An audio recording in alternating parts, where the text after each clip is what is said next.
pertama webinar pada hari ini yang kami hormati Ibu Dr. Haryatus Sitwati selaku narasumber kedua webinar hari ini.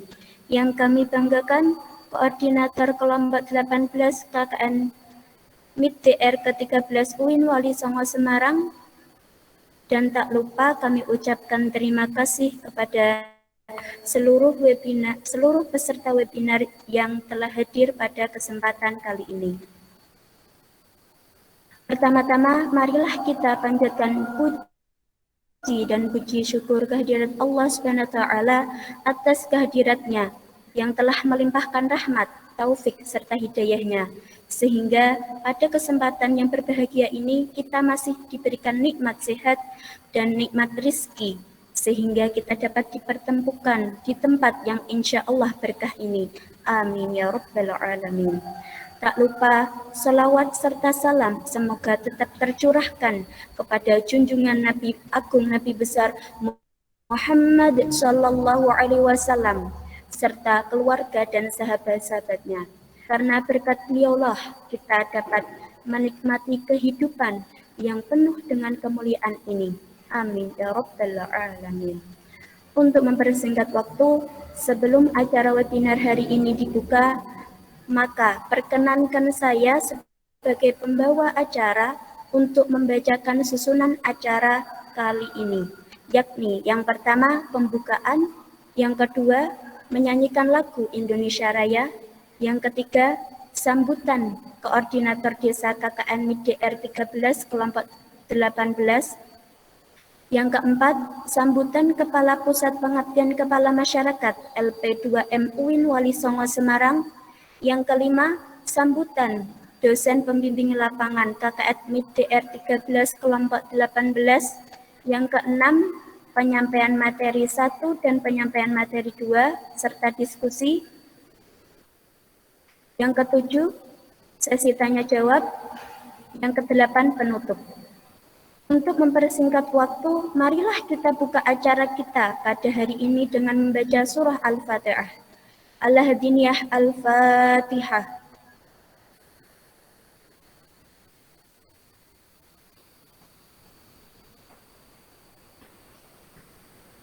Amin. Acara selanjutnya yaitu menyanyikan lagu Indonesia Raya. Waktu dan tempat kami persilahkan.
Acara selanjutnya yaitu sambutan koordinator desa yang akan disampaikan oleh kelompok 18 KKN MIPDR ke-13 kepada Saudara Moh Argo Setioko. Waktu dan tempat kami persilahkan. Terima kasih. Assalamualaikum warahmatullahi wabarakatuh. Alhamdulillah, Rabbil alamin wassalatu wassalamu ala asrofil anbiya wal mursalin sayyidina wa maulana Muhammadin wa ala alihi washabbihi ajmain. Amma ba'd. Selamat pagi semuanya. Salam sehat, salam sejahtera bagi kita semua. Suara saya terdengar ya? Lancar ya? Iya, lancar, Iya, sudah Mas, terdengar. terdengar, Mas. Oke, terima kasih. Yang terhormat Kepala Pusat Pengabdian kepada Masyarakat LP2M UIN Wali Songo Semarang, Pak Dr. M. Rizza Jamal Hamami, MSI, yang saya hormati dosen pembimbing lapangan kami KKN MIT DR 13 kelompok 18, Bu Vita Nuratul Faiziah ME, yang saya hormati pemateri 1 dan 2 pada acara webinar kesehatan pada pagi hari ini, Pak Iwan Dwi Antoro, SPD MSc dari BKKBN, dan Bu Karisatun Sidfati, Bu Dr. Karisatun Sidfati. Terima kasih juga serta teman-teman peserta panitia yang saya sayangi dan saya banggakan. Puji syukur kehadirat Allah Subhanahu wa taala karena berkat ridho serta hidayahnya kita semua dapat berkumpul pada acara pagi hari ini dengan keadaan insya Allah sehat semua dan insya Allah berbahagia semua. Tak lupa salawat serta salam senantiasa kita haturkan kepada junjungan kita Nabi Agung Muhammad Shallallahu Alaihi Wasallam yang syafaatnya senantiasa kita tunggu-tunggu di hari akhir kelak. Teman-teman dan kakak-kakak hadirin semua yang berbahagia, alhamdulillah akhirnya kita telah sampai pada acara yang kita tunggu-tunggu. Terima kasih saya sampaikan kepada untuk yang pertama untuk kedua pemateri yaitu Pak Iwan dan Bu Harisatus yang telah berkenan menjadi pemateri, berkenan meluangkan waktunya, berkenan membagikan ilmunya kepada kami dalam acara webinar kesehatan dengan tema kesehatan pranikah. Saya mewakili teman-teman mengucapkan terima kasih yang sebesar-besarnya. Terima kasih juga kepada Pak Rizza dan Bu Vita yang telah berkenan menjadi keynote speech pada acara pagi hari ini. Serta tak lupa teman-teman hadirin sekalian, peserta maupun panitia yang telah menyempatkan waktunya dan menyukseskan acara pagi hari ini. Terima kasih. Saya selaku koordinator Desa KKN MIT DR 13 kelompok 18 izin mengucapkan permohonan maaf yang sedalam-dalamnya jika dalam acara ini masih terdapat banyak kekurangan ataupun ada yang merasa tidak nyaman, mungkin kami mengucapkan mohon maaf yang sebesar-besarnya. Hadirin yang berbahagia sekalian, semoga dapat menikmati webinar jika yang kami selenggarakan ini, serta semoga setelah mengikuti acara ini diharapkan dapat mengupgrade ilmunya atau menambah ilmunya, khususnya terkait itu ya persiapan pernikahan, khususnya dari segi kesehatannya. Sekian yang dapat saya sampaikan. Bila ada kekurangan ataupun tutur kata saya yang tidak berkenan di hati hadirin sekalian, saya mohon maaf sedalam-dalamnya. Wabillahi taufiq wal hidayah. Wassalamualaikum warahmatullahi wabarakatuh.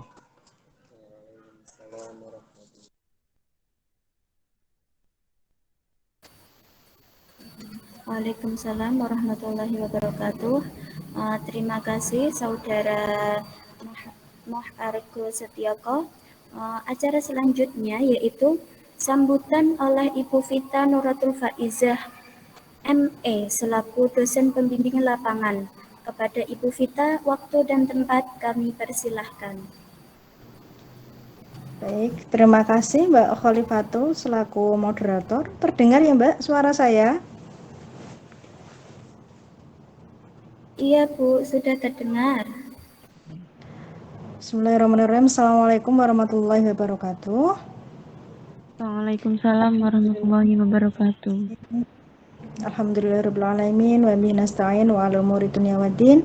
Sayyidina wa maulana Muhammadin wa ala alihi washabihi ajma'in amma ba'd. Yang kami hormati Bapak Muhammad Riza Hamami MSI selaku Kapus LP2M UIN Wali Songo Semarang. Yang kami hormati para narsum kita pada pagi hari ini, Bu Dr. Karisatu Sitekoti dari alumni FK Universitas Lampung. Kemudian Bapak Iwan Dwi Antoro, yang saya dilihat tadi sebagai ID Antoro kalau nggak salah ya di Google Meet-nya, sebagai Subkoordinator Bina Kesehatan Remaja Perwakilan BKKBN Jawa Tengah. Dan yang kami sayangi, kami banggakan kelompok KKN MIT DR 1318 UIN Wali Songo Semarang yang senantiasa bekerja sama, berupaya untuk memberikan yang terbaik terutama di webinar pagi hari ini. Dan tak lupa kepada para peserta webinar kesehatan yang setelah berpartisipasi memberikan peluangnya, waktunya untuk bergabung dalam webinar virtual ini. Pertama, marilah kita panjatkan syukur kepada hadirat Allah Subhanahu wa taala yang telah memberikan syafaatnya inayahnya kepada kita semua, kesehatan kepada kita semua sehingga kita bisa berkumpul secara virtual dalam webinar ya kesehatan dengan tema kesehatan pranikah ini yang menghubungkan antara relasi agama dengan kesehatan. Tak lupa sholawat serta salam marilah kita selalu curahkan ke hadirat kita Nabi Agung Muhammad Sallallahu Alaihi Wasallam biqaulina Allahumma sholli ala sayyidina Muhammad wa ala ali sayyidina Muhammad yang kita nantikan syafaatnya di yaumil qiyamah nanti. Amin ya rabbal alamin. Pertama kalinya saya ucapkan terima kasih kepada segenap tim dari KKN MIT DR kelompok 18 yang sudah memberikan kesempatan kepada kami semua sehingga kita bisa berkumpul dalam webinar ini. Menurut saya ini adalah webinar langka ya bagi saya, karena saya biasanya itu menghadiri webinar-webinar atau ikut join ke webinar yang berkaitan dengan bisnis, kemudian digital marketing, kemudian hal industri dan lain sebagainya, karena jurusan saya memang ekonomi gitu kan, dan ini menurut saya itu langka. Karena saya pertama kalinya ini mengikuti webinar yang berkaitan dengan kesehatan pranikah. Kalau dulu-dulu berkaitan dengan kesehatan di masa pandemi COVID-19 mengenai podcast dan lain sebagainya. Tetapi ini menurut saya suatu hal yang perlu diadakan karena apa? Apalagi di masa pandemi yang seperti ini. Ternyata lonjakan menikah untuk masa golongan-golongan remaja itu sangat tinggi sekali, terutama di bagian pedesaan-pedesaan seperti itu. Ternyata ketika melakukan mini riset ya, kenapa remaja-remaja sekarang itu memilih menikah muda? Yang pertama adalah karena kondisi ekonomi keluarganya, mereka tidak bisa. Kalau untuk sekolah gratis memang ada ya, tetapi untuk kelangsungan dari living cost, kemudian biaya-biaya yang lainnya, ternyata juga mengalami kesulitan di bagian ekonomi ini. Yang kedua, karena kesempatan untuk melanjutkan pendidikannya itu tidak memungkinkan atau rendah, akhirnya mereka memilih untuk menikah dini seperti itu. Bahkan mereka itu rela untuk melakukan sidang karena umurnya belum cukup umur ya, kurang dari 17 itu, akhirnya melakukan sidang untuk melakukan pernikahan ini. Yang ketiga, karena adanya lonjakan pernikahan yang tinggi, karena pandemi COVID yang tinggi, yang sekarang apalagi kita menghadapi gelombang ketiga ya, adanya Omikron itu, akhirnya mereka itu berupaya bagaimana mereka itu bisa berlangsung hidupnya, bagaimana tetap menjalani hidup dengan sehat dan wajar adalah salah satunya meningkatkan status dengan jalan pernikahan ini tadi. Tetapi sayangnya yang disayangkan ini banyak oknum-oknum yang mohon maaf ya yang kita lihat di beritanya di masa pandemi ini ternyata juga tidak memaksimalkan peluang-peluang tersebut, tetapi malah memilih jalan yang lain. Salah satunya banyak sekali berita-berita yang memberitakan tentang mohon maaf ya, hamil di luar nikah di usia-usia remaja ini lah. Makanya edukasi mengenai kesehatan pranikah ini sangat penting untuk disosialisasikan, terutama bagi kami, bagi teman-teman semua. Saya lihat juga pesertanya banyak yang remaja. Bagaimana sih nikah itu sebenarnya seperti apa? Kemudian apa sih beban yang harus kita hadapi ketika sudah menikah, sehingga kita bisa memberi kayak wacana dalam diri, oh ternyata menikah itu seperti ini, oh ternyata kesehatan itu penting, apalagi sebelum pernikahan ini, termasuk bukan kesehatan secara fisik saja tetapi secara mental bagaimana, karena biasanya orang yang mau menikah itu stresnya luar biasa.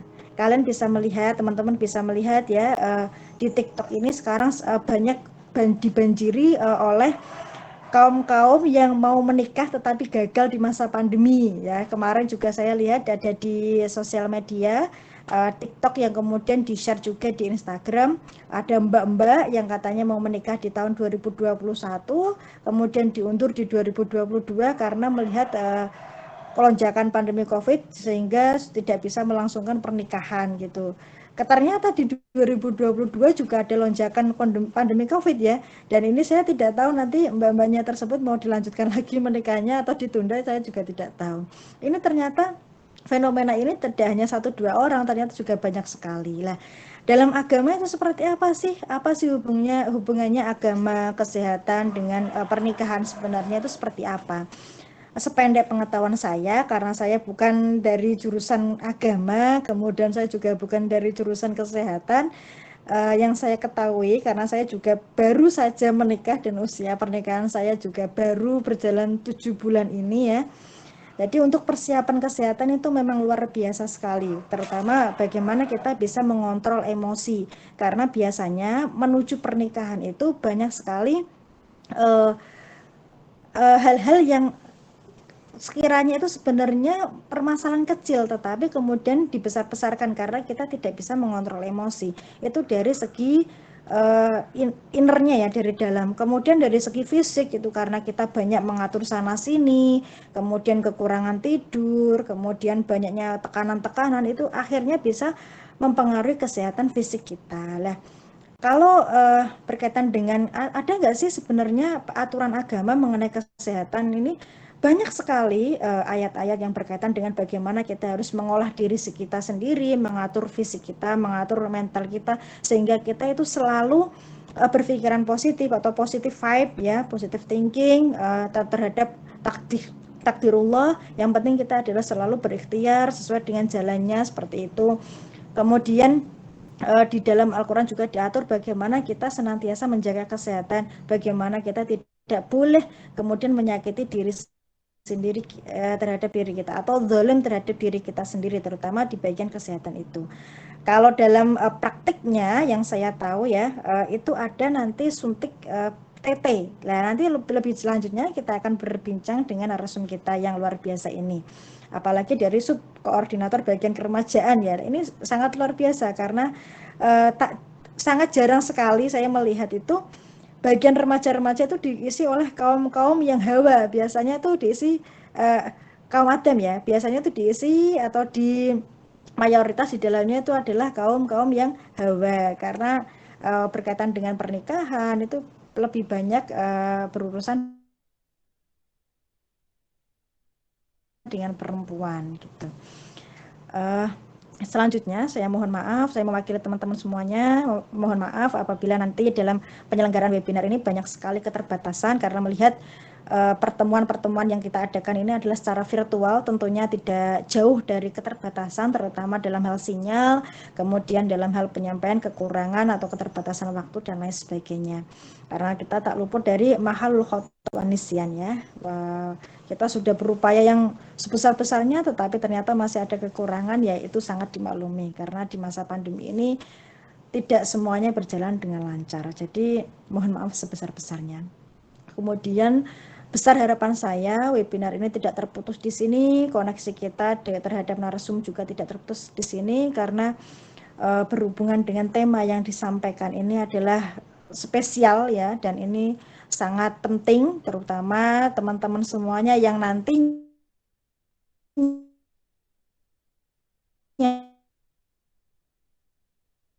juga akan menikah ya, memikirkan pernikahan itu juga sangat penting sekali. Dan saya berharap nanti ada kelanjutan webinar yang berkaitan dengan bagaimana kesehatan setelah menikah atau apa yang perlu kita persiapkan dan lain sebagainya. Demikian yang dapat saya sampaikan, kurang lebihnya mohon maaf. Wabillahi taufiq wal hidayah, waridul inayah. Wassalamualaikum warahmatullahi wabarakatuh.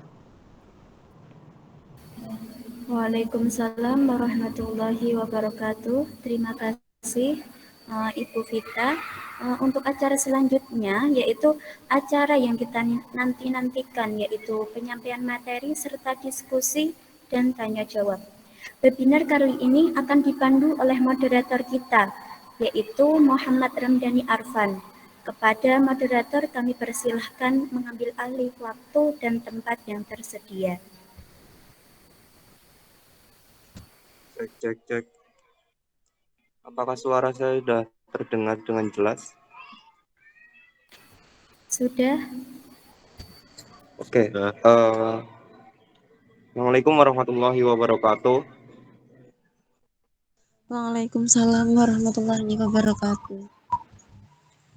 Terima kasih saya ucapkan sebelumnya kepada Master of Ceremony Bapak Khalifatul Mahfirah yang telah memberikan kesempatan dan waktunya untuk saya selaku moderator Muhammad Ramdhani Arfan akan memandu teman-teman semua untuk acara pada webinar kesehatan untuk kesehatan pranikah siang pagi menjelang siang hari ini.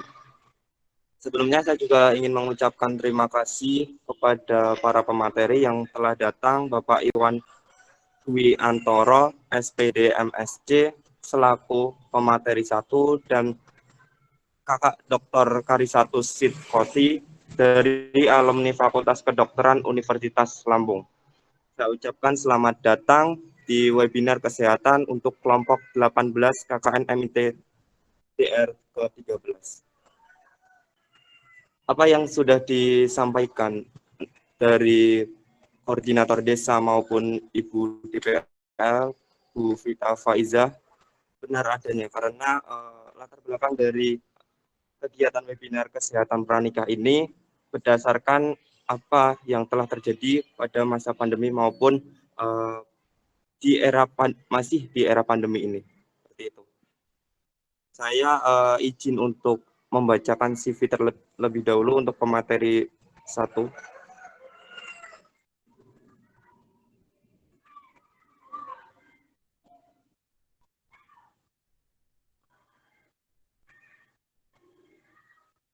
Apakah sudah terlihat?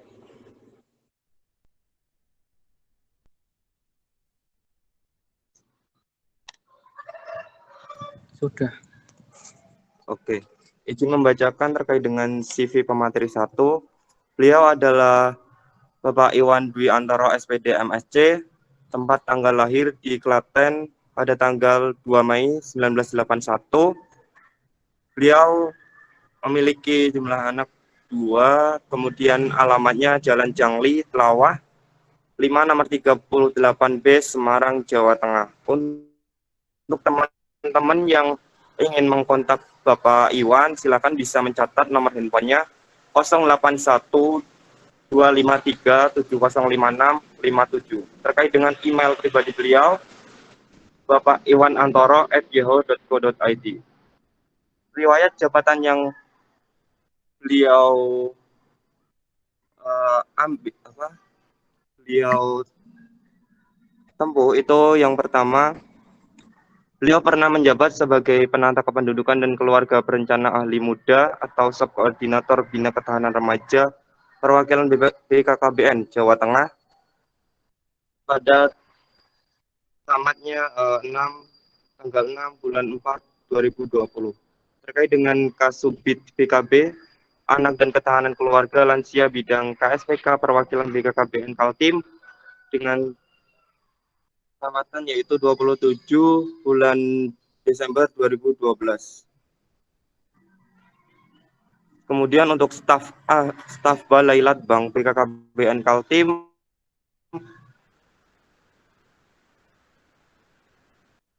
pada tahun 2006.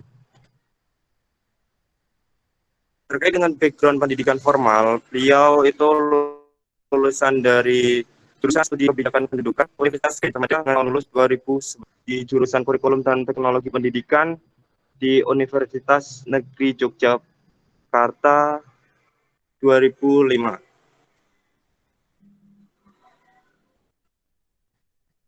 Selanjutnya terkait dengan pendidikan non formal, akhir-akhir ini beliau pada tahun 2015 telah selesai melakukan pelatihan master trainer orang tua hebat bagi warga Indonesia dan kepala sub bidang BKB dan anak.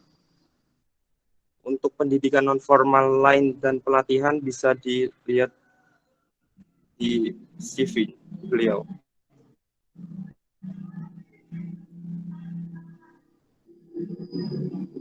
Beliau juga menghasilkan beberapa karya tulis dengan judul karya tulis yaitu berbentuk tesis, faktor-faktor pemakaian kontrasepsi pada rumah tangga miskin di Indonesia, analisis data SDKI pada tahun 2011. Sedangkan untuk skripsinya yaitu dengan judul penerapan strategi pengajaran inquiry untuk meningkatkan perhatian siswa pada mata pelajaran inquiry IPA kelas 5 SDN Sorogenen 1 Kalasan Sleman Yogyakarta yang dilakukan pada tahun 2005.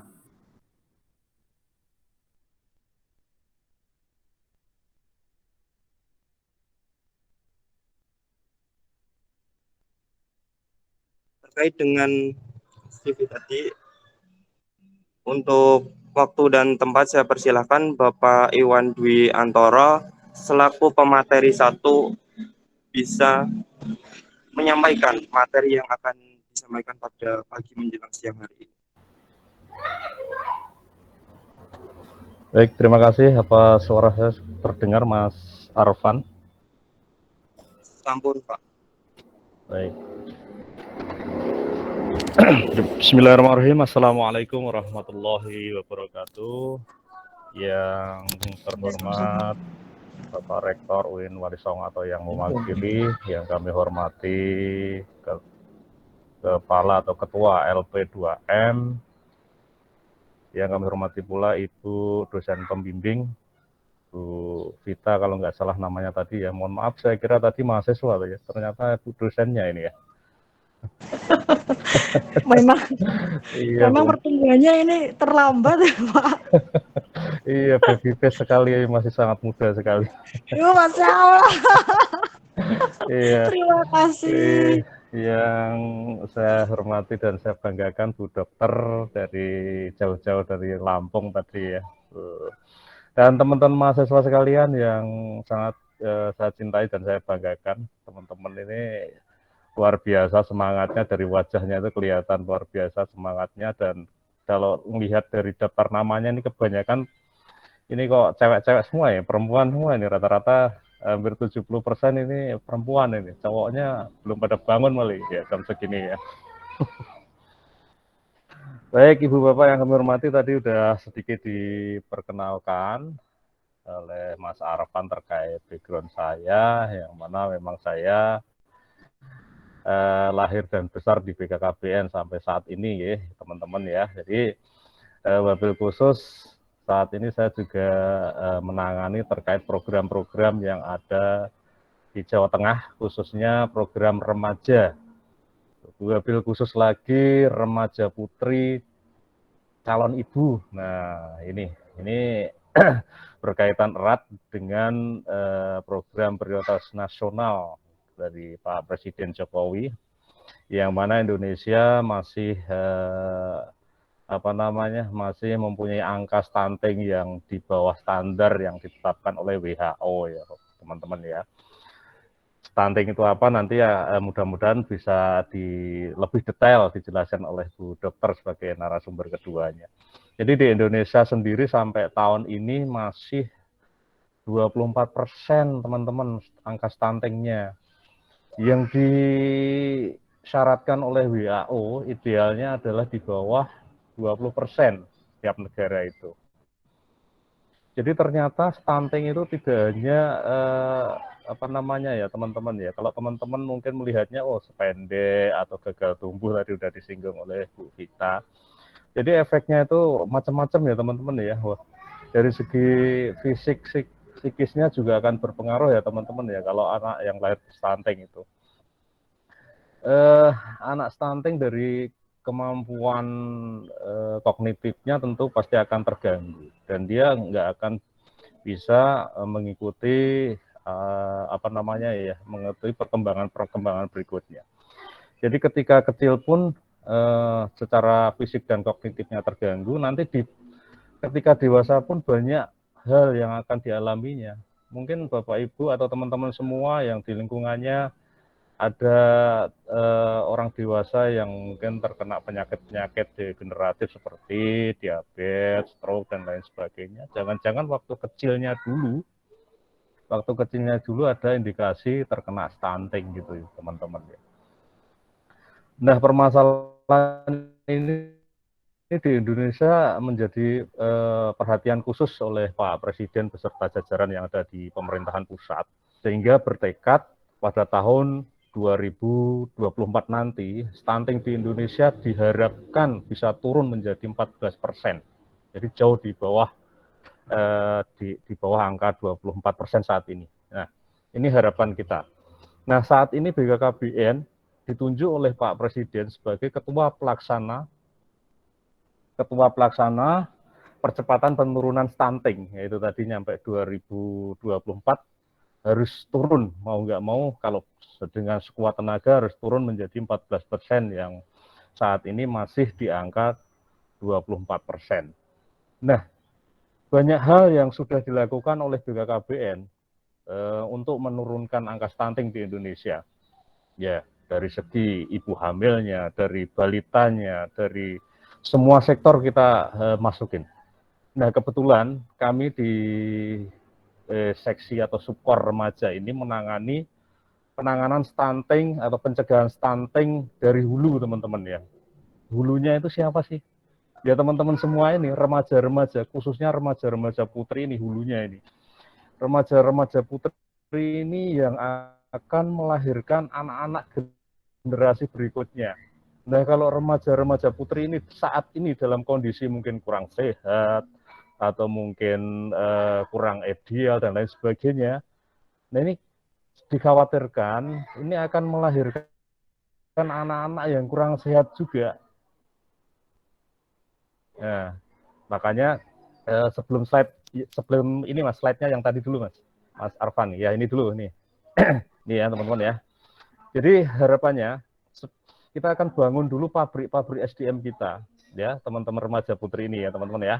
Ini benar-benar akan kita garap supaya dalam kondisi yang siap, matang, dan ideal untuk melakukan pernikahan.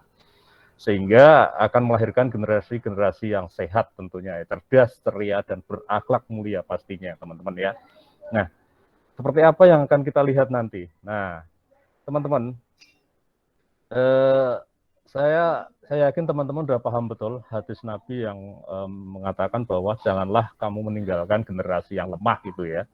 Saya yakin teman-teman semua yang remaja putra maupun putri itu kepengen anak-anaknya sehat, cerdas, ceria, dan berakhlak mulia. Nggak mungkin berkeinginan anak yang mungkin kurang sehat atau kurang cerdas dan lain sebagainya.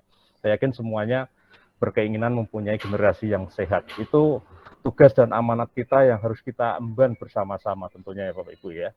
Nah, jangan sampai teman-teman nanti melahirkan anak-anak yang stunting yang mempunyai kemampuan SDM yang sangat rendah, resiko penyakit yang sangat tinggi dan lain sebagainya ya teman-teman ya. Oke. Moga lanjut. Jadi di dalam pendekatan kami untuk penanganan atau percepatan penurunan stunting dari hulu ini ya teman-teman, yang sasaran khususnya adalah remaja dan lebih khusus lagi adalah remaja putri calon ibu. Nah, teman-teman harus kita kenalkan terkait dengan edukasi kesehatan reproduksi ya, gizi yang baik, dan penyiapan kehidupan berkeluarga ya teman-teman ya. Gimana sih edukasi Kespro-nya? Nah, teman-teman mungkin masih menganggap mendiskusikan terkait kesehatan reproduksi itu sebuah hal yang tabu, ya. Saya mohon ini jangan dijadikan hal yang tabu ya, karena ini membicarakan atau mendiskusikan terhadap diri kita, kesehatan kita, dan lain sebagainya. Nah, kita harus terbuka kepada orang yang memang ahlinya, ya, atau orang yang lebih berpengalaman. Sebagai contoh tadi ada Bu Dokter. Nah, kita harus terbuka untuk membicarakan kesehatan reproduksi kita kepada Bu Dokter, mungkin kepada ibunya, ya jangan kepada pacarnya loh ya, kalau mungkin teman-teman yang sudah punya pacar. Nah, selain itu kita harapkan remaja-remaja putri dan juga remaja putra ini ya, untuk menyiapkan kehidupan berkeluarga ya teman-teman ya. Harapannya janganlah nikah muda. Kalau BKKBN itu selalu mengkampanyekan pendewasaan usia perkawinan itu di 21-25. Jadi 21 itu usia untuk perempuan, 25 untuk usia laki-laki. Kenapa harus 21? Nah, dari segi usia itu sudah matang, emosionalnya sudah matang, insya Allah pendidikannya juga sudah selesai, sehingga sudah mendapatkan pekerjaan yang layak begitu ya. Itu dari segi sisi yang lain. Karena apa? Remaja itu dituntut harus bisa melewati 5 transisi kehidupan ya. Salah satunya adalah pendidikan setinggi-tingginya, teman-teman. Nah, jangan puas dengan lulus S1, nanti mudah-mudahan teman-teman bisa langsung melanjutkan S2 dan seterusnya ya. Pekerjaan yang kompetitif ya tentunya ya. Kalau sudah mempunyai ijazah yang tinggi, mudah-mudahan teman-teman bisa berkompetisi di dalam mencari pekerjaan, sehingga ketika sudah mendapatkan pekerjaan, barulah teman-teman merencanakan kehidupan berkeluarga begitu ya. Setelah itu aktif di dalam kehidupan bermasyarakat dan tentunya harus melakukan pola hidup yang sehat ya gitu ya. Pola hidup yang sehat itu seperti apa? Ya teman-teman yang laki-laki dan perempuan itu ya hindari merokok, minum alkohol dan lain sebagainya gitu ya teman-teman ya. Nah, yang dilakukan BKKBN untuk mencegah stunting dari hulu ini, salah satunya adalah melakukan screening, edukasi, dan pendampingan calon pengantin atau calon pasangan usia subur, gitu ya teman-teman ya. Jadi kita harus screening dulu, kira-kira teman-teman ini sudah siap belum ya secara fisik, secara mental untuk melakukan jenjang pernikahan gitu kan, ya teman-teman ya. Jadi dilihat di dalam aplikasi. Kalau kita sudah mulai tahun kemarin sudah meluncurkan aplikasi LCMIL ya teman-teman ya, elektronik siap nikah dan hamil. Jadi teman-teman bisa melakukan atau mendownload di Play Store di Android. Nah itu di sana ada LCMIL, aplikasi LCMIL. Jadi untuk melakukan screening, terus melakukan edukasi cash pro dan pendampingan, teman-teman bisa mendownload itu. Ini bagi teman-teman yang dalam waktu dekat akan menikah ya teman-teman ya. Kenapa harus didampingi? Ini amanat dari Perpres 72 yang baru ya teman-teman ya tahun 2021. Nah, bagi calon pengantin itu harus mendapatkan pendampingan minimal selama 3 bulan gitu ya teman-teman ya. Jadi screening di situ dilakukan untuk mendeteksi resiko melahirkan anak stunting sejak calon pengantin. Nah, kita akan lihat di sana apakah dari macam-macam, sudah dilihat dari umurnya, dari indeks massa tubuhnya dan lain sebagainya, akan kita lihat semuanya di situ. Nanti di aplikasi itu akan muncul semacam sertifikat kewaspadaan stunting. Apakah teman-teman ini sudah ideal apa belum kan begitu ya teman-teman. Nanti kalau ada waktu mohon dicoba untuk mengisi atau melakukan install melalui Play Store. Lanjut Mas Arfan. Nah ini teman-teman. Jadi di LCMIL itu teman-teman bisa melakukan input data secara mandiri ya teman-teman ya. Saya kira nggak terlalu sulit. Aplikasi elektronik siap nikah dan hamil ini sebagai tool atau alatnya gitu ya, alat untuk men-screening, memberikan edukasi dan pendampingan. Di dalam aplikasi itu sendiri ada tip-tip khusus yang mungkin teman-teman bisa lakukan. Mungkin kalau IM indeks massa tubuhnya kurang atau KEK atau energi kronis dan lain sebagainya, di situ akan ada tip-tip tersendiri yang akan masuk di dalam aplikasi itu, gitu ya teman-teman ya. Oke, jadi ini harapannya sebelum para calon pengantin atau teman-teman yang remaja ini melakukan pernikahan, ini sebelumnya terpantau dulu lah kondisinya. Ini harapannya seperti itu. Jadi ketika teman-teman nanti akan melakukan pendaftaran menikah di KUA, pasti akan ditanya ini. Udah menginstal aplikasi LCMIL belum? Sudah mendownload sertifikat atau kartu kewaspadaan stunting apa belum? Ini pasti akan ditanya oleh petugas KUA yang ada di kantor KUA. Monggo lanjut, Mas.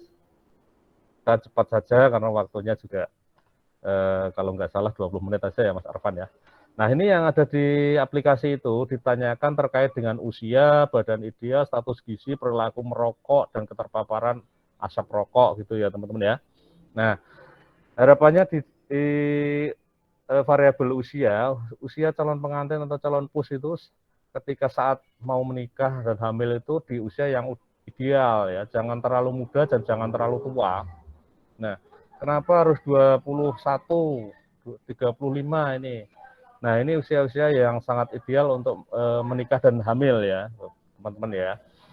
Kalau terlalu muda di bawah usia 20 tahun itu juga akan membahayakan baik fisik ibu maupun calon janinnya. Karena teman-teman perlu ketahui ya, anak remaja putri yang usianya di bawah 20 tahun itu diameter tulang pinggulnya itu belum ada 10 cm. Nah, ini membahayakan sekali. Karena rata-rata bayi yang lahir itu diameter kepalanya itu di bawah 10 cm atau 9, sekian dan lain sebagainya. Jadi ketika remaja putri itu sudah usianya di atas 20 tahun itu sudah usia yang aman karena perkembangan fisiknya sudah mapan gitu, sudah siap gitu. Jadi secara fisik teman-teman remaja putri kalau usianya sudah 21 tahun ke atas itu sudah siap untuk menikah. Nah, terlalu muda itu bahaya juga. Apalagi juga terlalu tua ya teman-teman ya, jangan terlalu tua. Menikah jangan terlalu tua.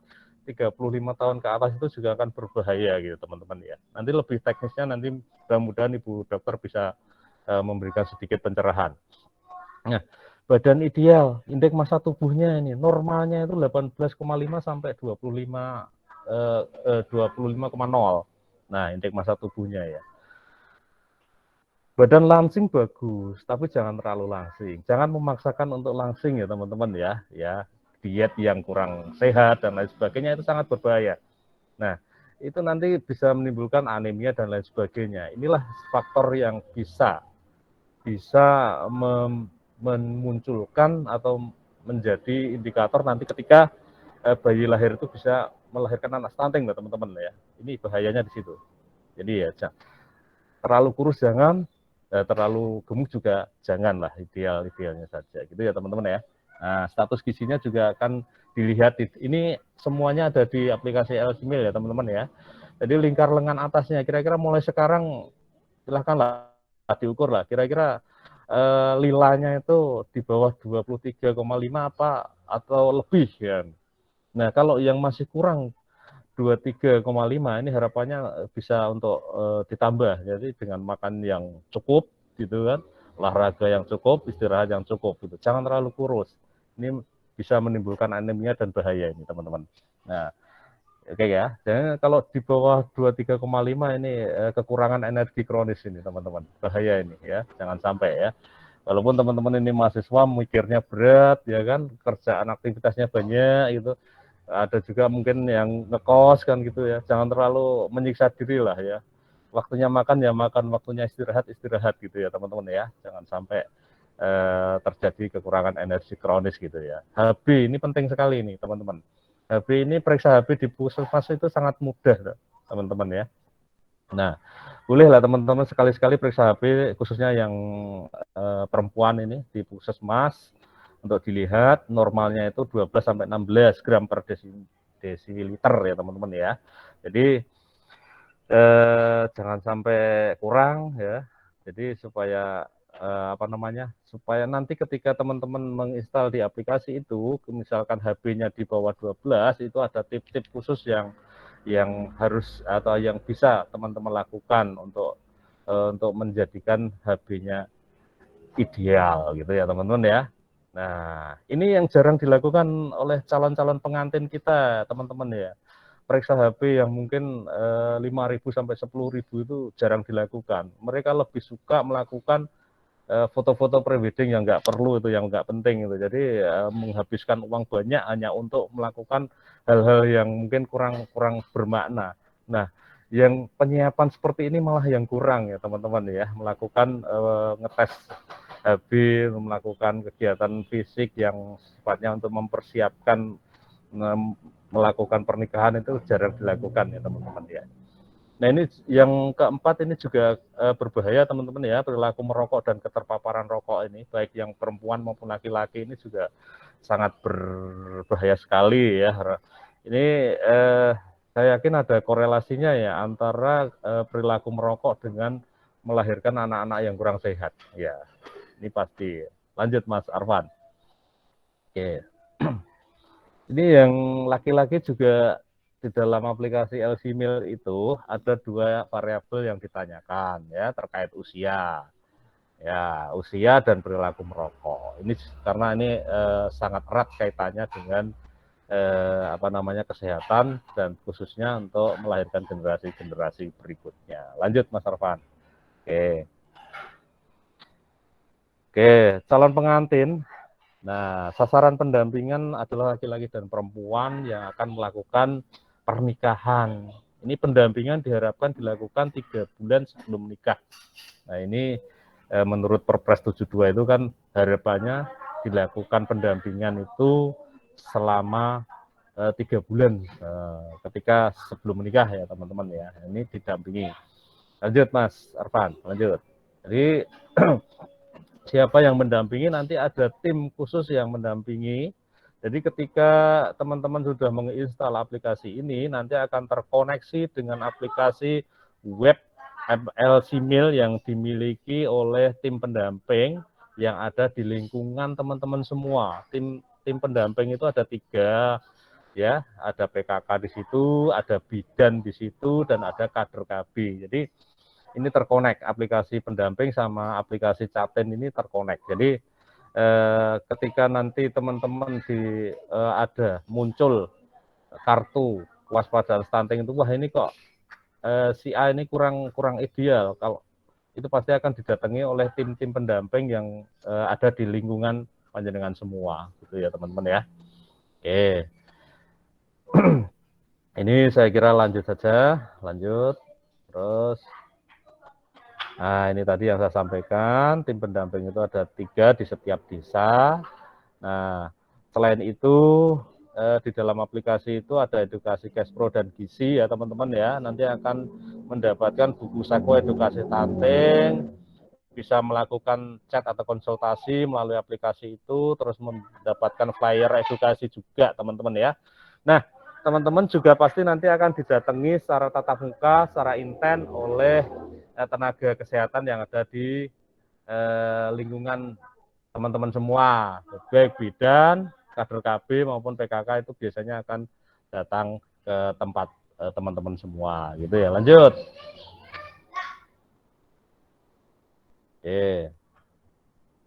Ini teman-teman, jadi implementasi strategi pencegahan stunting dari hulu dengan aplikasi LC-Mail ini mulai tahun ini sudah dilakukan kick off, jadi mudah-mudahan juga semua jajaran yang ada di kelurahan, puskesmas, petugas pendamping, KUA dan Dinas Dukcapil ini semuanya sudah terpahamkan atau terpapar informasi terkait aplikasi ini, sehingga akan memudahkan dalam melakukan pencegahan stunting dari hulu ini ya teman-teman ya. Lanjut Mas Arfan. Ini kalau teman-teman mau melakukan pernikahan atau mendaftar nikah, jadi datang ke kelurahan, terus pasti disarankan untuk ke puskesmas tadi untuk memeriksa HB, IMT, dan lain sebagainya. Baru nanti akan mendapatkan pendampingan secara khusus yang pendamping itu akan ditempatkan di tempat tinggal atau sekitar tempat tinggal teman-teman semua, dan baru melakukan pendaftaran di KUA gitu ya Lan. Ini lanjut Mas Arfan, ini yang untuk yang agama Islam. Kalau yang non Muslim biasanya tidak ke KUA tapi ke Dukcapil gitu ya teman-teman ya. Lanjut, ini mungkin nggak banyak yang dapat saya sampaikan ya, ini hanya secara sekilas saja. Nanti akan lebih baik atau bisa berkembang dengan melakukan diskusi-diskusi, pengalaman-pengalaman teman-teman, dan mungkin juga saran kepada kami di BKKBN selaku pelaksana percepatan penurunan stunting ini ya, yang khusus sasarannya adalah untuk para remaja, wabil khusus lagi remaja putri calon ibu. Mungkin itu Mas Arfan dan teman-teman semua, ini sedikit yang dapat saya sampaikan, mudah-mudahan bisa menjadi bahan diskusi setelah ini. Terima kasih dan saya akhiri. Wassalamualaikum warahmatullahi wabarakatuh. Waalaikumsalam warahmatullahi wabarakatuh. Terima kasih saya ucapkan untuk Bapak Iwan Dwi Antoro yang telah menjelaskan terkait dengan utamanya strategi pencegahan stunting dari hulu dengan memperkenalkan aplikasi yang bernama LC-Meal. Terima kasih, saya ucapkan kembali pada Bapak, dan selanjutnya izin untuk lanjut ke pemateri 2 nggih. Apakah di room sampun ada pemateri 2, Kak Oti? Sudah. Oke. Terima kasih, Kak.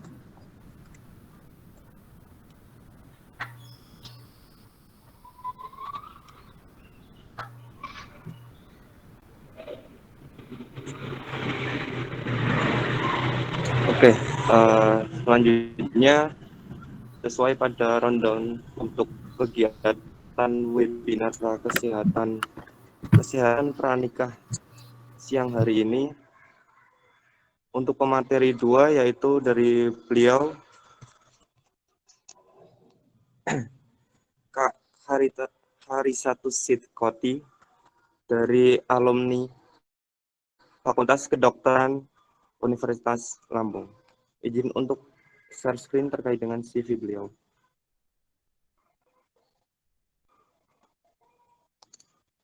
Apakah sudah tertampil? Sudah.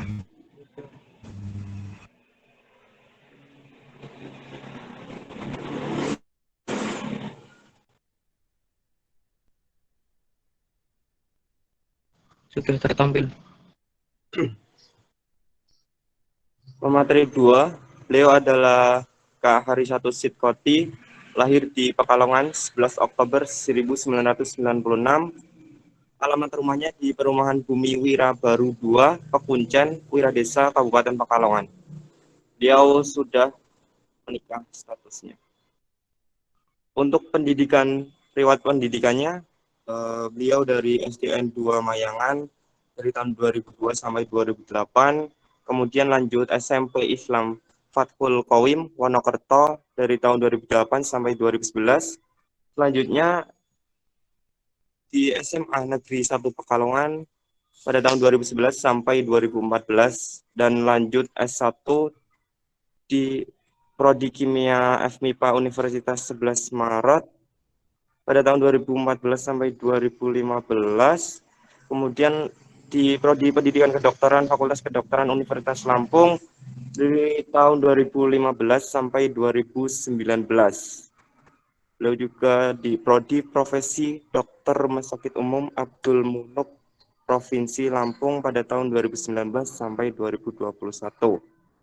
Beliau pernah menjadi staf Departemen Humas Birahmah Unila, kemudian menjadi Wakil Kepala Departemen Kaderisasi Ibnu Sina Fakultas Kedokteran, dan Sekretaris 2 BEM Atiasa Fakultas Kedokteran Unila pada tahun 2017 sampai 2018.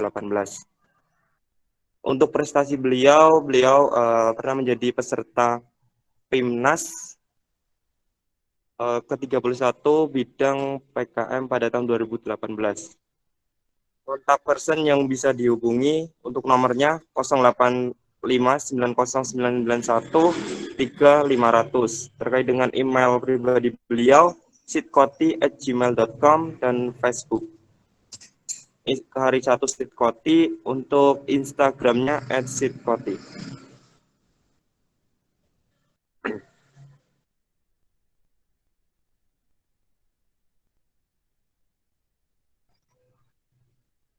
Izin konfirmasi Kak, terkait dengan penyampaian materi, apakah dari Kakak sendiri atau saya yang men-screen kan?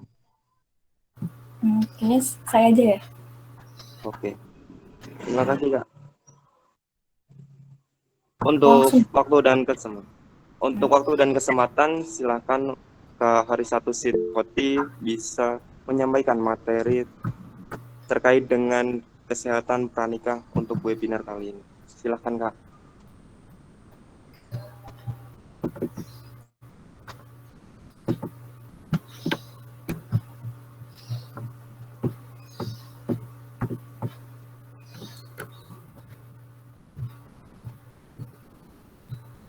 Udah kelihatan belum?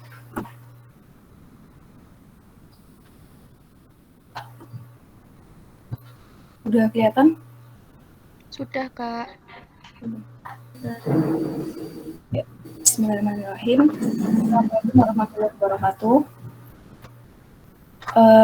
Perkenalkan, saya Dr. Oti, bisa dipanggil Oti.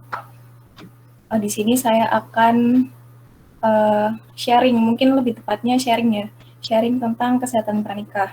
Karena saya juga bukan ahli di bidang ini, jadi mungkin lebih tepat kalau misalnya ini dibilang sharing. Jadi kita sama-sama berbagi ilmu dari saya juga dari kalian. Terus sebelumnya saya ucapkan terima kasih dulu atas kesempatannya karena sudah memberikan kesempatan kepada saya untuk berbagi tentang materi ini. Lanjut,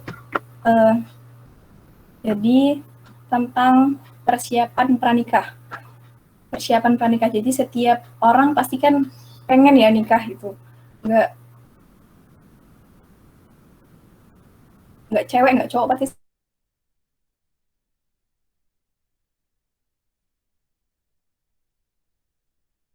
semuanya pengen untuk melakukan pernikahan ya. Itu ada 5.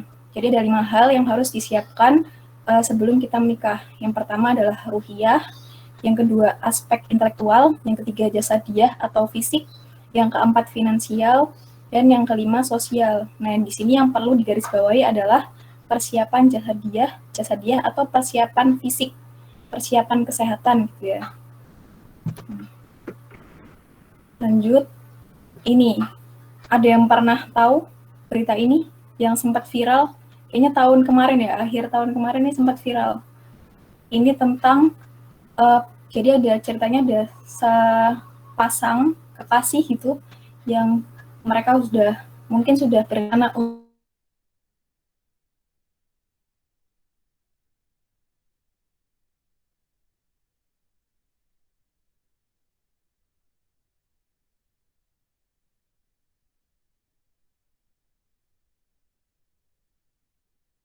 untuknya. Jadi cukup sampai di sini dan benar apa enggak? Kita lanjut ya.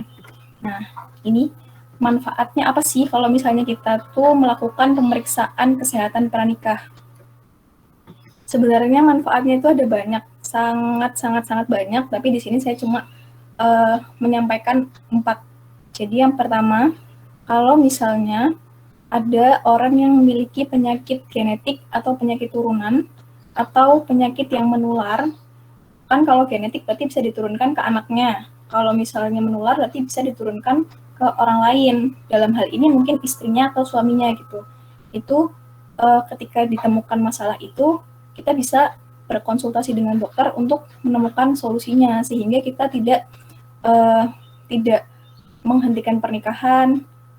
Jadi tetap melanjutkan pernikahan tapi dengan berkonsultasi dengan dokter sebelumnya sebaiknya gimana. Tapi kalau memang misalnya lebih baik untuk tidak dilanjutkan ya harap bersabar gitu ya. Tapi masih banyak solusi untuk permasalahan kesehatan yang nantinya mungkin akan ditemui gitu. Jadi nggak usah khawatir. Kemudian yang kedua, kalau misalnya ketika kita periksa kemudian ada gangguan kesuburan, itu bisa dilakukan terapi. Jadi bisa dilakukan tata laksana untuk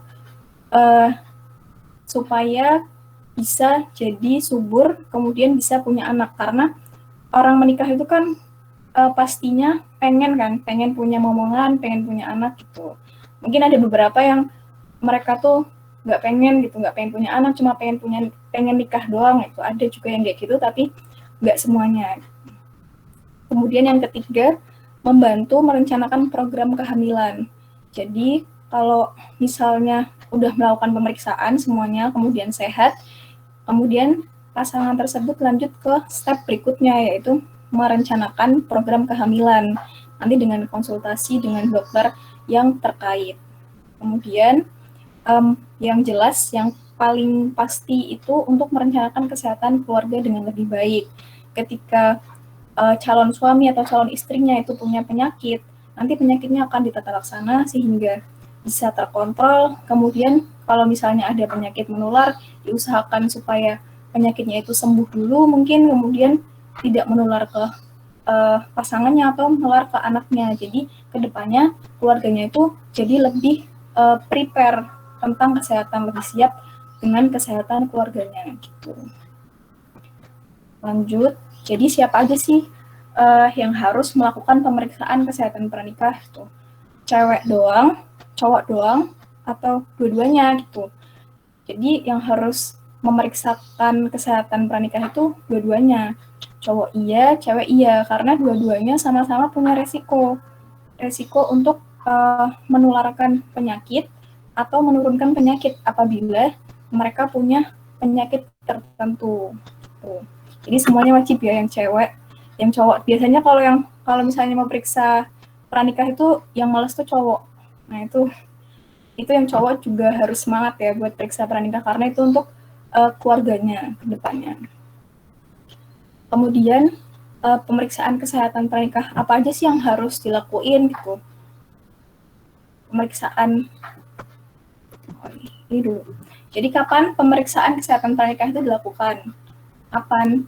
Jadi kalau secara umum persiapan kesehatan pranikah itu dilakukan ketika seseorang itu sudah akil balik. Jadi kalau misalnya udah akil balik kan sistem reproduksinya berarti sudah berfungsi gitu. Itu harus dia harus bisa menjaga kesehatannya sendiri, kesehatan reproduksinya, kesehatan tubuhnya gitu. Dengan cara apa ya? Dengan cara melakukan gaya hidup yang bersih gitu, menghindari mungkin seks bebas, kemudian menjaga kebersihan alat reproduksi, genital gitu. Kemudian dia juga menjaga kesehatan dirinya, seperti misalnya menjaga berat badan ideal, jadi tidak terlalu kurus ataupun tidak terlalu gendut gitu. Terus lanjut ke pemeriksaan kesehatan pranikah, apa saja yang harus dilakukan.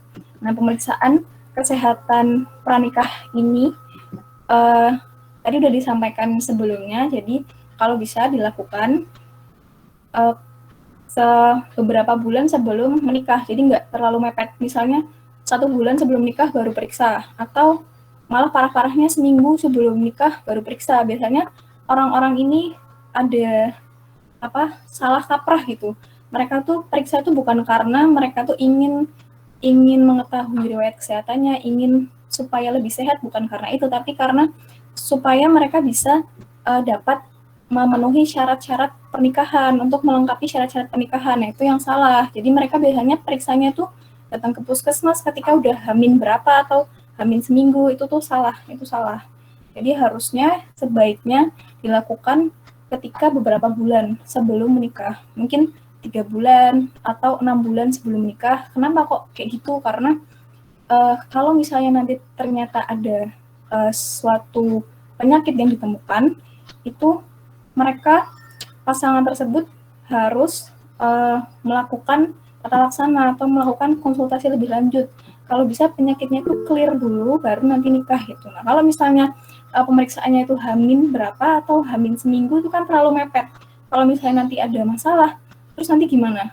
Udah ditentuin tanggalnya, udah mungkin nyebar undangan dan segala macam, terus ternyata kok sakit nih, gimana nih, kan jadinya berantakan gitu. Jadi lebih baik ya jauh-jauh hari, jauh-jauh bulan gitu, 6 bulan sebelumnya gitu, karena nanti juga ada vaksin, yang vaksin itu bukan cuma sekali dilakukannya, tapi ada bertahap gitu, jadi harus butuh waktu, nggak cuma bentar doang gitu. Jadi persiapan pranikah itu bukan cuma sekedar pesta. Kalau orang-orang kan mungkin umumnya ya, maksudnya kalau orang awam itu pasti mereka ketika mau menikah mereka excitednya itu lebih ke apa nih yang mau dipersiapkan, nanti pestanya mau model gimana, mau yang kayak gimana, mau di taman kah, mau gimana, kayak gitu-gitu kan biasanya lebih fokus ke pestanya, padahal ada yang penting juga yang harus dilakukan tuh. Yang itu yang sering dilupakan adalah ini, premarital check up gitu. Nah, lanjut ya. Jadi premarital check up itu ada banyak, tapi nggak semuanya dilakukan biasanya. Nanti tergantung sama, nanti kan kita konsultasi dulu sama dokternya, terus kira-kira butuhnya apa gitu. Kalau misalnya memang kira-kira tidak bisa lengkap, itu kita bisa mendatangi Vaskes atau fasilitas kesehatan pertama atau puskesmas. Di situ biasanya udah ada paketnya, paket check up pranikah gitu. Jadi kita tinggal daftar, terus nanti kita periksa, terus biasanya biayanya lebih murah kalau misalnya di puskesmas atau di Vaskes 1. Gitu. Nah, yang pertama di premarital check up ini adalah pertama tadi konsultasi dulu pastinya ke dokter. Terus setelah konsultasi ke dokter, pasti kalau misalnya kita periksa ke dokter, kita pasti diperiksa pemeriksaan umum, seperti kita diperiksa berat badannya, terus tinggi badannya, terus habis itu tensi, dari tekanan darahnya kita diperiksa, kadang-kadang juga diperiksa suhu, nadi, kemudian nafas juga diperiksa. Nah, itu umum, itu pemeriksaan umum pasti dilakukan. Kemudian yang kedua, ada pemeriksaan darah lengkap. Terus nanti saya bacain dulu, terus nanti dibahas lebih lanjutnya di next slide ya. Terus yang kedua ada tes golongan darah dan resus. Jadi kalau misalnya belum tahu golongan darahnya, nanti diperiksa sebelum nikah. Kemudian ada tes hepatitis B, tes reproduksi, ada tes TORCH, ada tes HIV/AIDS dan infeksi menular seksual, dan ada tes gula darah, tes urin. Sebelumnya ini aku kecepatan nggak ya?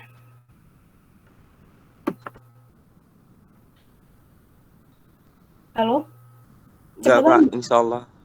Enggak ya? Insya Allah Kalau enggak, misalnya kecepatan bilang ya, soalnya kadang aku kalau ngomong emang suka cepat.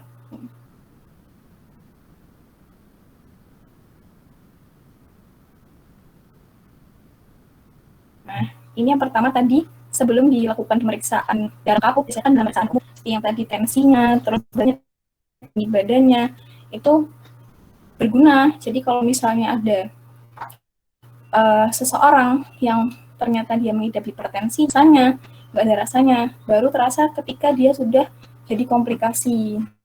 Nah, makanya ketika di screening tensi, oh ternyata tensinya kok tinggi gitu, berarti nanti di tata laksana lebih lanjut.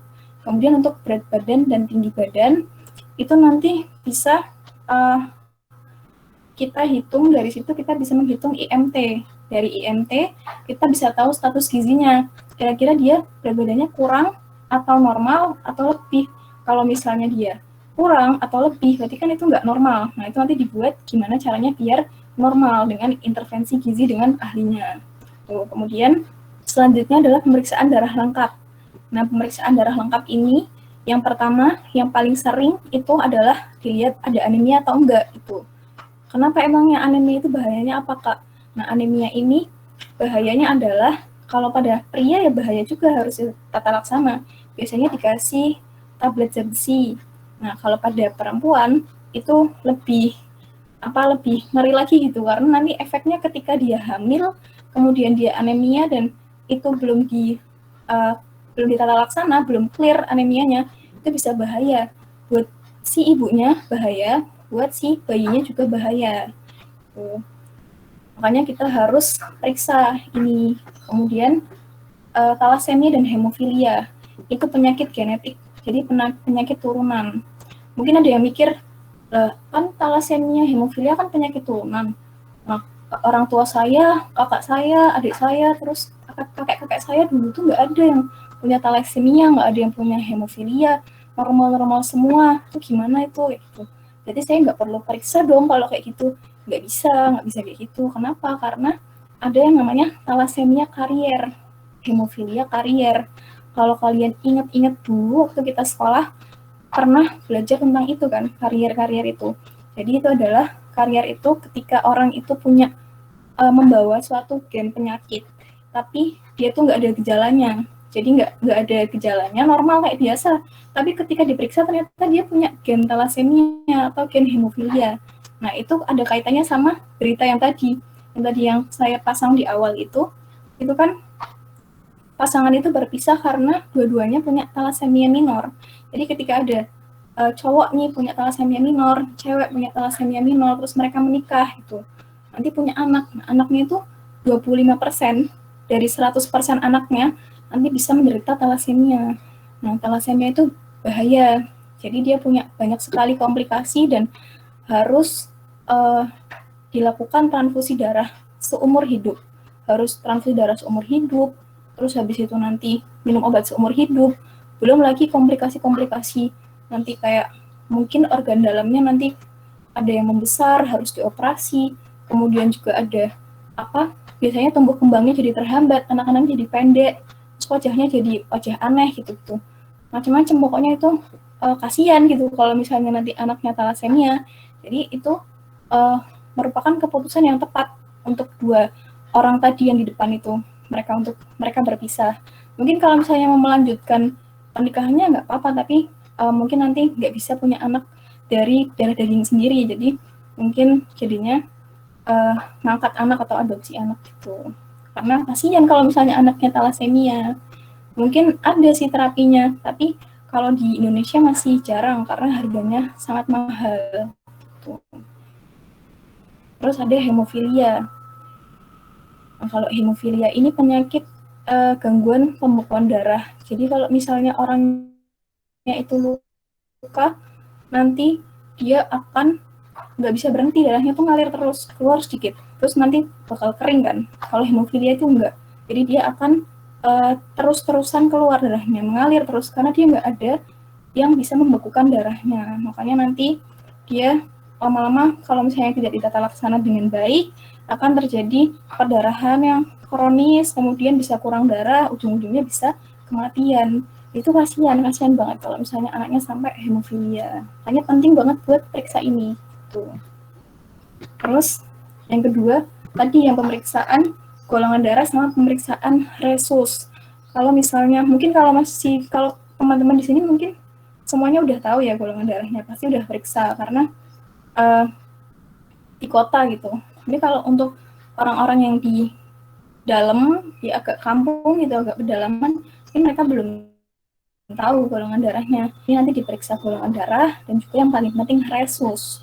Nah, resus ini mungkin dulu juga pernah belajar waktu sekolah.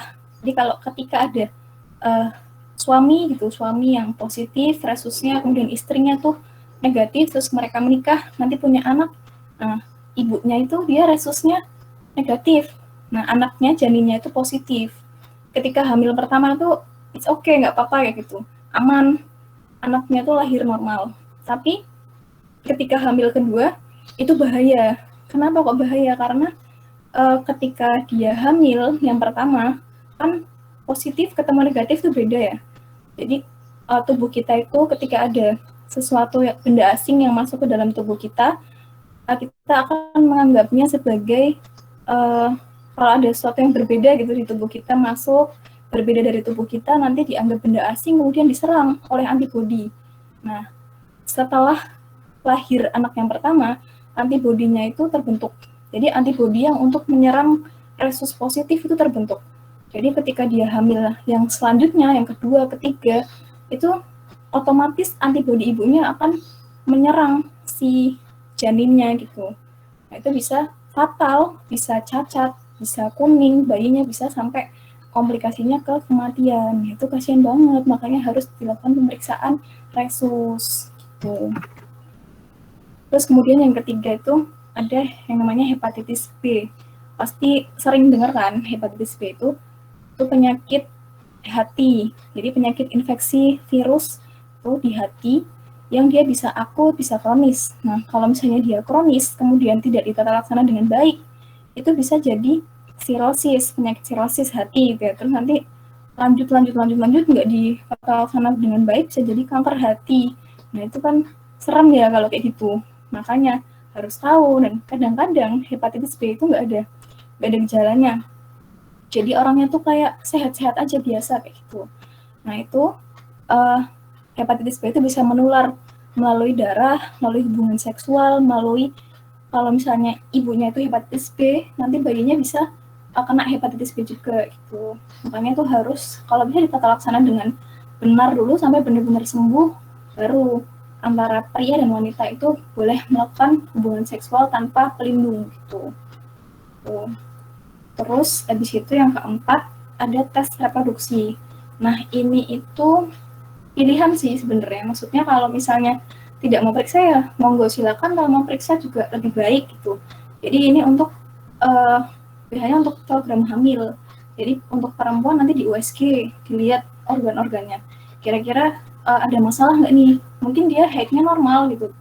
Terus pas di USG kok ternyata ada kista, mungkin ada benjolan kecil. Nah itu kalau misalnya ada masalah seperti itu nanti itu bisa menghalangi pembuahan.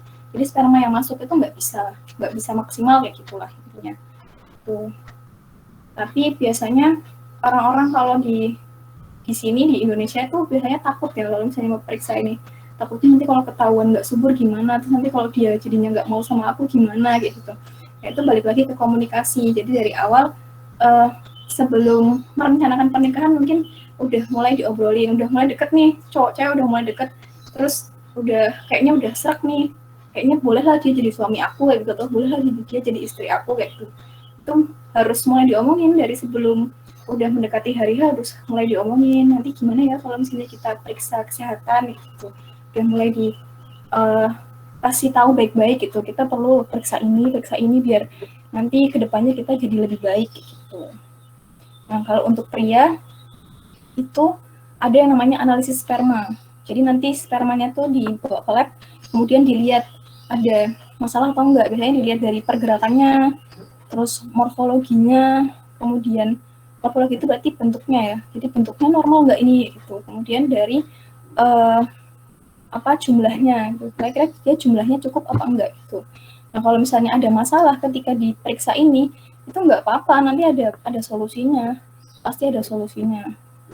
Nanti ada mungkin ada saran-saran dari dokter yang ahli di bidang ini kayak gitu. Kemudian ada yang namanya infeksi torch. Nah ini tuh bahaya banget buat janin. Jadi terutama buat perempuan itu harus periksa ini. Yang pertama toxoplasmosis. Toxoplasmosis itu biasanya penyakit kalau orang bilang itu kucing ya, dari kucing gitu. Jadi kalau misalnya kita suka main sama kucing, ya harus sering-sering bersih-bersih. Dan kucingnya harus dipastikan juga bersih gitu. Terus bisa juga dari makanan yang nggak matang, maksudnya misalnya kita masak steak, terus habis itu steaknya itu setengah matang gitu. Terus ternyata steaknya itu atau dagingnya itu kena terkontaminasi dari kotoran kucing mungkin yang kena Toxoplasma gondii ini kan itu bahaya gitu. Jadi intinya kita harus jaga kebersihan biar nggak kena toxoplasmosis ini. Kemudian O-nya, torch, O-nya under infection. Jadi infeksi lainnya kayak sifilis, hepatitis, HIV gitu. Itu penyakit-penyakit yang bisa menular lewat seksual. Jadi penting banget buat menjaga kesehatan reproduksi diri sendiri, menjaga pergaulan, memilih teman, itu tuh penting. Apalagi di dunia kampus tuh sekarang udah awur-awur, udah campur-campur, nggak jelas. Nah, kemudian ada rubella. Nah, rubella ini campak, tapi campaknya itu campak parah. Nah, itu nanti kalau misalnya ibu hamil punya rubella, anaknya kasihan, bisa sampai keguguran. Ada sitomegalovirus, ada herpes simplex, itu semuanya bisa bahaya ke janin, bisa sampai bisa menyebabkan penyakit ke janin atau bahkan sampai cacat. Tuh kan kasihan ya janinnya kalau misalnya bayinya lahir-lahir cacat, kan kasihan banget. Terus habis itu yang keenam ada pemeriksaan HIV. HIV itu sama penyakit menular seksual juga, jadi bisa menular lewat darah, air mani, cairan vagina. Mungkin pasangannya itu nggak melakukan seks bebas, tapi dia mungkin main jarum, mungkin narkoba atau apa gitu. Nah itu kan dari darah orang yang kena HIV, kemudian masuk ke darah orang yang normal, bisa jadi HIV juga. HIV itu parah kalau misalnya udah, apalagi kalau udah AIDS, jadi dia imunnya itu udah benar-benar turun, makanya dia bisa terkena penyakit apa saja, itu bisa kena semua, ini bisa berujung ke kematian. Itu harus diobati, tapi dia nggak bisa sembuh, tapi dia bisa terkontrol dengan cara berobat. Jadi dia selalu minum obat terus sepanjang hidupnya gitu, insya Allah itu bisa terkontrol gitu. Kemudian IMS, pemeriksaan infeksi menular seksual, biasanya di puskesmas itu dilakukan pemeriksaan sifilis.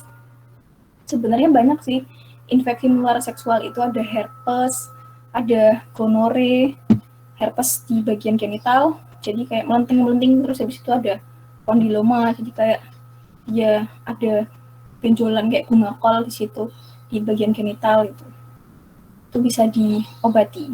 Kemudian tes gula darah. Nah, kok ada tes gula darah sih di pranikah, kayak nggak nyambung gitu kayak orang tua. Ini penting juga gitu, tes gula darah ini. Kalau misalnya pada pria ya nanti gula darahnya, kalau misalnya dia ternyata punya gula darah tinggi, nanti dia bakal diobati. Karena dia kalau punya gula darah itu harus diobatin terus, diabetes ya berarti ya. Diabetes itu harus diobatin terus. Dia harus terkontrol, sama kayak hipertensi. Nah, nanti yang bahaya ketika seorang perempuan hamil, kemudian dia punya diabetes. Kalau misalnya dia punya diabetes, nanti kasihan anaknya, bisa jadi keguguran, bisa jadi dia terlalu besar, anaknya terlalu besar, akhirnya dia nggak bisa lahiran normal, harus disesar, dan banyak komplikasi lainnya gitu. Terus yang 8, tes urin. Nah, tes urin ini bisa, kita dari tes urin bisa ngelihat ada penyakit ginjal atau enggak, terus ada penyakit infeksi menular, infeksi saluran kemih atau enggak gitu. Nanti kalau misalnya ada masalah-masalah itu kan bisa diperbaiki dulu gitu. Apalagi kalau misalnya mau pengen cepat-cepat punya momongan, terus dia punya infeksi saluran kemih, nah nanti kalau hamil punya infeksi saluran kemih, wah bahaya itu, nanti bisa bahaya ke janinnya, bisa bikin keguguran. Infeksinya bisa menjalar sampai ke plasenta, sampai ke air ketuban, nanti bisa keguguran tuh, bahaya, kasihan janinnya. Nah, ini contoh pakai pemeriksaan pranikah yang cukup mahal sebenarnya. Jadi ini di salah satu lab klinik di Indonesia. Ini ada paketnya, jadi banyak sih di lab-lab itu, kalau misalnya mau periksa atau di rumah sakit atau di klinik kadang ada paket-paketnya gitu. Nah itu nanti ada biayanya biasanya cukup mahal. Jadi kalau yang ini 1.700.000 per orang. Nah itu kita penting untuk mempersiapkan finansial. Selain finansial untuk pesta pernikahan, kita juga perlu untuk menyiapkan finansial untuk pemeriksaan kesehatan gitu. Karena kalau mungkin sekarang kita mikirnya mahal gitu, tapi apakah ini itu tidak lebih murah dibandingkan kalau misalnya kita sakit? Karena kalau sakit kan lebih banyak kan pengeluarannya pastinya gitu.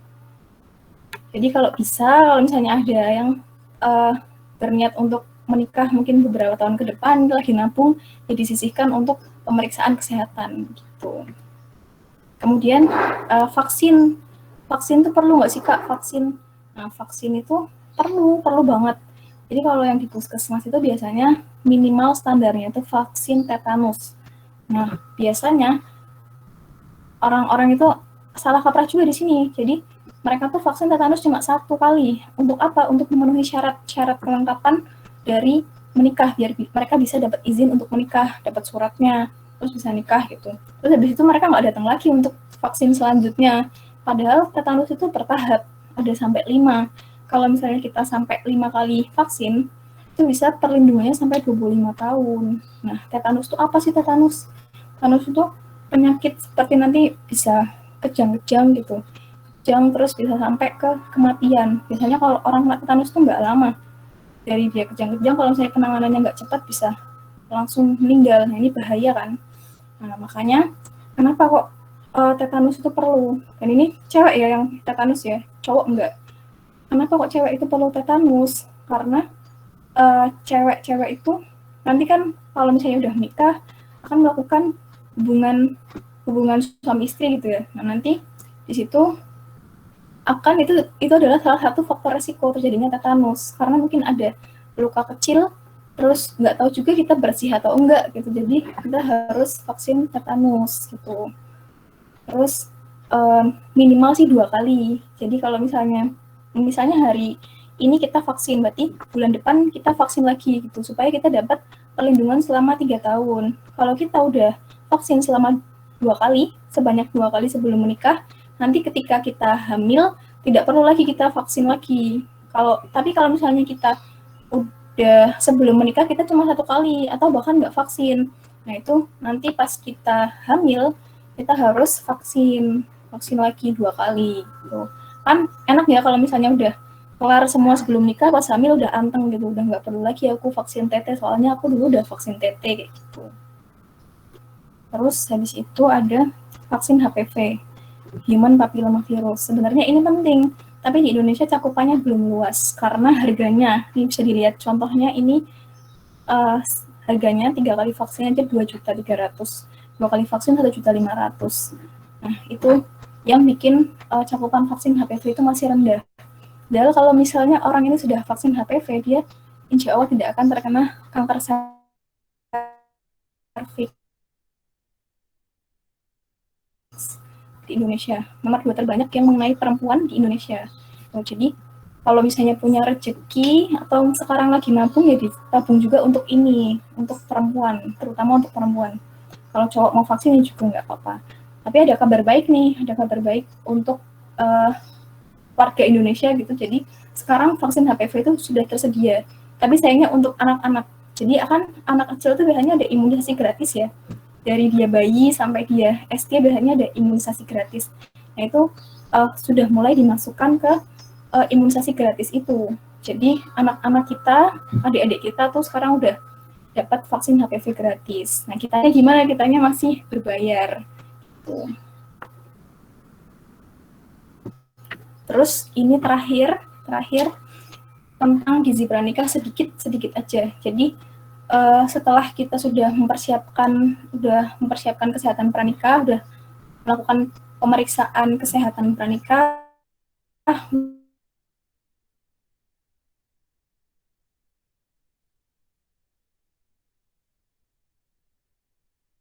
menikah. Pertama yang harus dilihat adalah status gizinya. Tadi kalau misalnya dia gendut, berarti harus diturunin. Kalau kurang, berarti harus dinaikin. Pokoknya sampai dia normal. Kemudian konsumsi makanan yang bergizi. Ya udah tau lah ya, pasti bergizi itu yang apa ya. Berarti terpenuhi semuanya. Zat-zat makro, mikro, karbohidrat, vitamin, dan sebagainya itu terpenuhi semua. Makan makanan yang sehat pokoknya, dan gaya hidup yang sehat. Kayak merokok gitu udah mulai ditinggalkan kalau misalnya memang ingin cepat-cepat promil. Nah, terus yang sering mungkin banyak yang nggak tahu ya kalau mungkin teman-teman di sini ada barangkali ada yang masih belum tahu, ini penting sekali untuk konsumsi asam folat kecil sekali 400 mikrogram per hari. 1 kali sehari aja tabletnya kecil banget, 1 bulan sebelum hamil. Nah, kita kan nggak tahu ya kapan kita bakal hamil, apakah nanti ketika kita menikah kita akan langsung hamil, ataukah nanti mungkin nunggu dulu sebulan 2 bulan atau gimana, kan kita nggak tahu. Makanya baiknya ketika sebelum menikah, mungkin sebulan sebelum menikah udah mulai tuh bareng-bareng beli asam folat, jadi diminum. Kalau saya waktu itu habis lamaran, karena jarak antara lamaran dengan nikah itu 2 bulan, jadi waktu itu beli asam folat. Jadi saya beli 1 box, suami saya juga, calon suami saya waktu itu berarti Mas beli juga 1 box, dan dia juga minum, saya juga minum, karena asam folat juga bermanfaat untuk pria, jadi dia bisa kayak bikin bagus spermanya gitu. Tuh. Nggak apa-apa itu diobrolin sebelum menikah tuh nggak apa-apa, jangan malu tuh, karena itu untuk kebaikan kita semua. Terus bahayanya apa emangnya kok harus sampai konsumsi asam folat sebelum menikah itu emangnya bahayanya apa? Nah, bahayanya itu nanti ke pembentukan saraf. Jadi kalau misalnya defisiensi asam folat pada ibu hamil, itu nanti anaknya tuh kasihan, dia bisa anencefali yang paling parah, jadi otaknya tuh nggak terbentuk semua, terbentuknya tidak sempurna, dan tengkoraknya tuh tidak terbentuk sempurna, jadi bolong, jadi kayak cuma separuh gitu sampai dahi. Itu kan kasihan banget ya, itu juga nggak bisa bertahan lama hidupnya, paling cuma berapa jam terus meninggal gitu. Ada juga yang bikin defek tulang belakang, saraf di tulang belakang. Nah, itu nanti bisa bikin cacat. Nah, itu kita nggak mau banget kan kalau misalnya anak kita sampai kayak gitu, makanya harus ini dilakukan. Terus ketika selanjutnya kalau misalnya si pasien itu punya anemia, ya berarti kita harus kasih suplementasi zat besi, berarti harus minum zat besi. Kalau misalnya anemia, tapi kalau ternyata nggak anemia ya nggak perlu, nggak apa-apa. Cuma nanti ketika hamil, zat besi tetap harus diminum. Nah, ini gambarnya. Jadi spina bifida itu tuh, jadi defek pembentukan tabung saraf. Kadang sarafnya tuh sampai keluar dari tulang belakang, itu kayak gitu. Itu bayinya tuh kasihan banget, jadi bisa lumpuh, bisa cacat seumur hidupnya, kasihan sekali. Terus yang anencefali yang kasihan, jadi dia normal itu dilihat dari badannya tuh normal, dari hidung ke bawah ya, normal semua, tangannya bagus, badannya juga gemuk, bagus semuanya, tapi tuh lihat otaknya tuh kayak gitu keluar, dan tengkoraknya tuh nggak ada, penutupnya tuh nggak ada, jadi otak langsung otak. Itu kasihan sekali, pasiennya tuh nggak bertahan lama, cuma berapa jam terus itu meninggal. Jangan sampai ini semua terjadi pada kita, makanya kita semua harus melakukan pemeriksaan kesehatan sebelum menikah. Disiapkan dari sekarang, minimal dikomunikasikan dengan pasangan apabila sudah memiliki pasangan. Kalau belum ya mungkin nabung-nabung dulu gitu. Terus ini nutupnya, jadi waktu dan kesehatan itu dua aset berharga yang tidak kita kenali dan hargai sampai mereka telah habis. Kadang kita lupa nikmat waktu, nikmat sehat gitu. Jadi kita harus bersyukur karena kita diberikan kesehatan, dan salah satu bentuk wujud kesyukuran kita ya dengan melakukan pemeriksaan kesehatan gitu. Ya, sekian dari saya. Mudah-mudahan yang saya berikan ini bermanfaat. Terima kasih banyak. Mohon maaf kalau bertele-tele dan seperti kuliah mungkin. Terima kasih. Wassalamualaikum warahmatullahi wabarakatuh. Waalaikumsalam warahmatullahi wabarakatuh. Terima kasih saya ucapkan pada pemateri 2 Kak Harisatu Sidqoti yang telah menyampaikan materinya yang sangat jelas berkaitan dengan kesehatan pranikah, perspektif tentunya dari Bu Dokter di bidang kesehatan, sekaligus memperkuat apa saja yang disampaikan oleh Pak Iwan Dwi Antoro mengenai pencegahan stunting dari hulu tersebut dengan pengemasan penjelasan dari Kak Harisatu Sidqoti. Terima kasih. Selanjutnya saya sampaikan untuk sesi kali ini adalah tanya jawab. Apa yang sudah saya chatkan di kolom chat, silakan bisa disampaikan maupun ditulis di kolom chat sesuai format yang sudah tertera. Silakan untuk para audiens.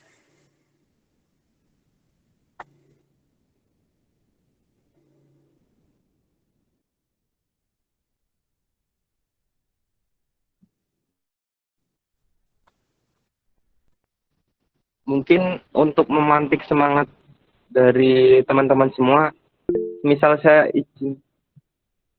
Oh, ini dulu aja. Dari Mbak Dewi Nur Sahidah, institusinya UIN Wali Songo Semarang. Pertanyaan untuk Kak Oti. Dari penjelasan kedua narasumber, pemeriksaan pranikah meliputi pemeriksaan kesehatan fisik. Izin bertanya, apakah ada pemeriksaan mengenai kesehatan mental? Karena saya rasa kesehatan mental juga tidak kalah penting untuk menjalani kehidupan pernikahan ke depannya. Silakan langsung bisa dijawab, Kak. Jadi untuk pemeriksaan kesehatan mental, kalau kalau saya baca-baca ya dari standar minimal itu seharusnya ada pemeriksaan kesehatan mental di puskesmas tuh ada minimal dengan checklist. Jadi dengan diberikan kertas terus ada checklistnya, nanti kita jawab iya atau tidak gitu. Kalau misalnya nanti bermasalah, nanti baru diatasi gitu. Tapi waktu saya pengalaman ya sharing. Jadi waktu saya mau nikah waktu itu kan saya juga periksanya ke puskesmas karena emang lebih murah kan. Tapi nggak ada itu pemeriksaan kesehatan mental. Nah kalau misalnya nggak ada, emang di paket juga mungkin ada beberapa di fasilitas kesehatan yang tidak ada pemeriksaan kesehatan mental, itu kita bisa aware sendiri. Kan kita yang paling tahu tentang diri kita kan, apakah kita itu sehat atau secara mental atau enggak gitu. Kalau misalnya kita merasa kayaknya aku agak ada masalah gitu, nah itu nanti kita perlu untuk konsultasi ke ahlinya, misalnya ke psikologi atau ke psikiater. Tapi kalau saya sendiri menyarankan lebih ke psikiater gitu. Kalau misalnya memang kita merasa ada masalah, kita pasti kan tahu kan, karena kita sendiri yang paling tahu tentang diri kita. Makanya kalau misalnya kita merasa ada masalah, ya udah konsul aja gitu.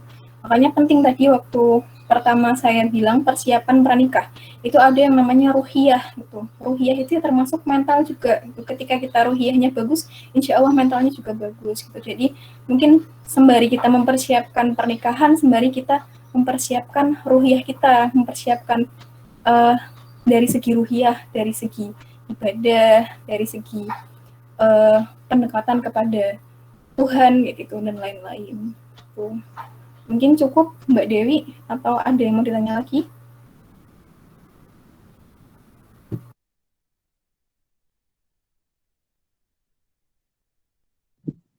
Bagaimana Mbak Dewi Nursaida, apakah pertanyaannya sampun menjawab? Oke, terima kasih disampaikan untuk Kak Harisatu Sidkoti yang telah menjawab pertanyaan dari Mbak Nursaida. Pertanyaan selanjutnya, silakan bisa mengirim ke kolom chat atau bisa menyampaikan secara langsung, tetapi dengan format yang sama dengan kolom chat, yaitu perkenalan, kemudian izin bertanya, asal institusinya apa, kemudian ditujukan ke pemateri siapa. Silakan untuk pertanyaan kedua.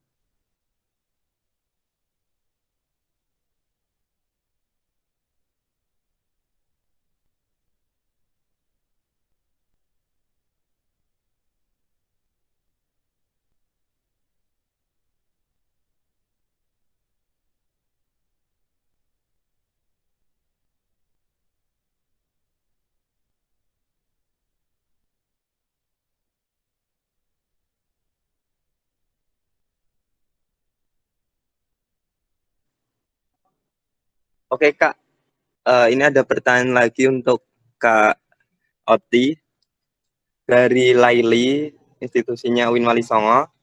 Apakah benar untuk anggapan bahwa vaksin pranikah menjadikan wanita susah hamil setelah melakukan vaksin? Apakah ada hubungannya terkait vaksin dengan resiko susah hamil? Terima kasih Kak untuk pertanyaannya. Silakan waktu dan Mbak Laili Rosyadah ya. Ini pesertanya semuanya ini ya dari anak UIN Wali Songo ya?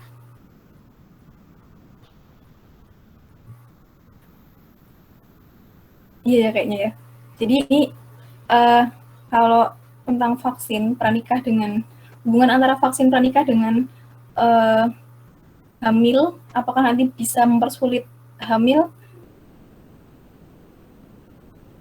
Itu enggak sama sekali. Itu saya juga belum pernah dengar, maksudnya ada artikel atau jurnal yang menyampaikan atau membahas tentang itu tuh nggak ada. Jadi justru kalau misalnya kita vaksin, berarti kan kita makin terjamin kan, kekebalan tubuhnya semakin baik dan semakin bagus juga kondisinya untuk makin bagus kondisinya, semakin siap gitu, semakin siap untuk hamil. Karena saya sendiri juga kan vaksin, dan alhamdulillah ketika saya vaksin sekitar saya tanggal 8 Agustus ya, saya sekitar 8 Agustus menikah, kemudian tanggal 16 Agustus itu saya haid terakhir. Jadi setelah itu alhamdulillah saya hamil, jadi nggak ada masalah. nggak ada hubungannya antara vaksin kemudian nanti susah hamil, nggak ada hubungannya. Justru yang bagus dia vaksin dulu baru menikah gitu, jangan sampai nggak vaksin. Terus tadi sebenarnya selain saya nambahin sedikit materi tadi, jadi sebenarnya selain ada vaksin tetanus toksoid dan ada vaksin HPV, kan tadi kan saya bahas cuma 2 ya, TT dan HPV. Nah, ketika nanti misalnya salah satu pasangannya, misalnya suaminya, calon suaminya atau calon istrinya itu ada yang kena hepatitis B, itu kita perlu pasangan satunya itu perlu untuk melakukan vaksin hepatitis B gitu. Supaya apa? Supaya dia terlindungi, dirinya sendiri terlindungi, dan nanti mungkin kalau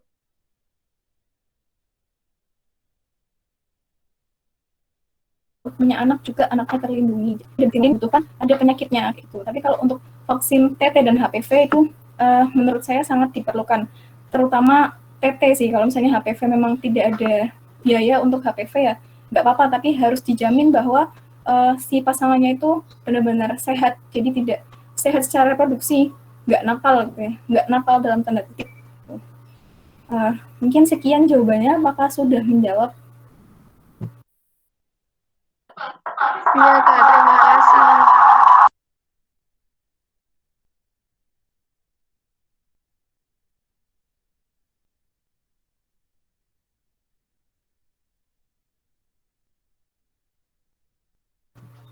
Moderator, cukup.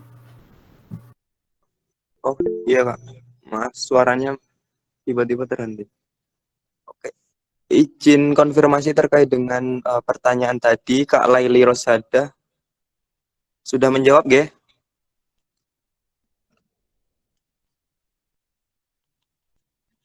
Selanjutnya untuk pertanyaan ketiga Kak, untuk Kak Oti, masih Kak Oti dari Sinta, izin bertanya, misal dari sebelum nikah calon suami istri sama-sama memiliki riwayat penyakit gula dan mereka tetap memutuskan untuk menikah, bagaimana cara meminimalisir resiko penyakit tersebut agar tidak menurun ke anaknya?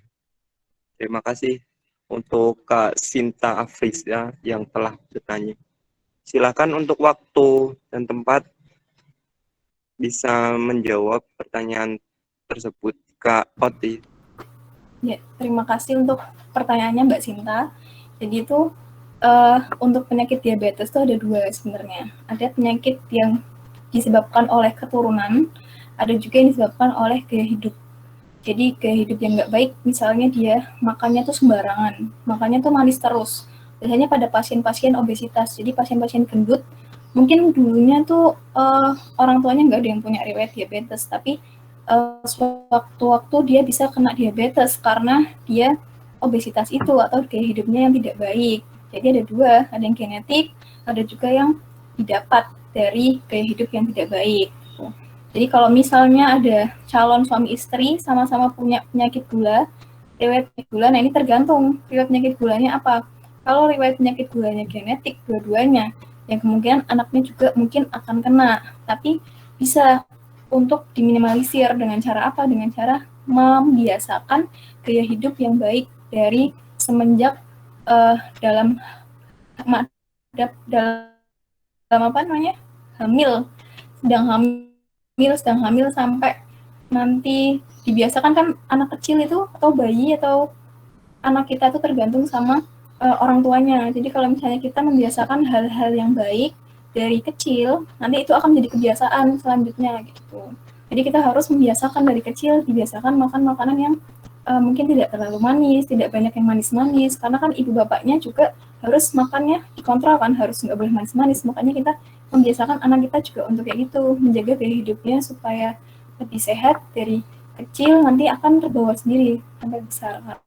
Karena orang tua itu ya itu kan apa namanya, seperti bahasanya kalau bahasa Arab itu madrasatul ula gitu. Dalam hal kesehatan juga kita yang bertanggung jawab untuk kesehatan anak-anak kita gitu. Jadi anak kita itu tergantung dengan siapa orang tuanya, tentang bagaimana orang tuanya. Jadi ya dibiasakan hidup sehat dari, kalau bisa dari sebelum lahir udah dibiasakan hidup sehat supaya nanti ketika besar sudah terbiasa gitu. Insya Allah kalau misalnya sudah dibiasakan hidup sehat dari kecil, kemudian terbiasa terbawa sampai besar, mungkin saja tidak terkena diabetes, mungkin. Tuh. Sekian, jawabannya apakah sudah jelas? Mbak Sinta.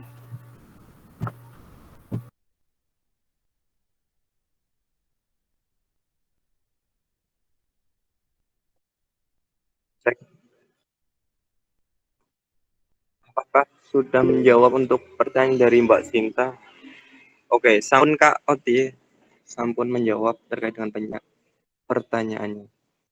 Selanjutnya, apakah ada yang ingin bertanya kembali ke Pak Iwan maupun Kak Oti kembali?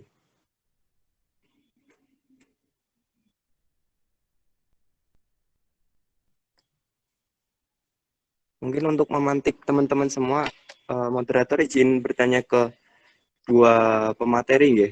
Yang pertama kepada Kak Oti, kan tadi ada terkait dengan analisis sperma. Nah, salah satunya itu mungkin bisa berasal dari kesehatan sperma tersebut, dampak untuk calon pengantin yang kebiasaannya itu merokok maupun meminum alkohol. Nah, dari segi kesehatan itu spermanya akan seperti apa ketika calon pengantin tersebut itu banyak mengkonsumsi rokok maupun alkohol. Terus kemudian untuk Pak Iwan izin bertanya, peran dari BKKBN sejauh ini itu seperti apa, terutama pada masa pandemi, karena sejatinya pada masa pandemi ini kan dilihat dari statistik untuk pernikahan remaja itu semakin meningkat.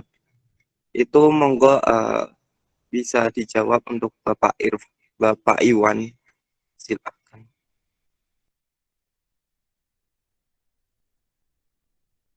Mungkin dari Kak Oti dulu ya.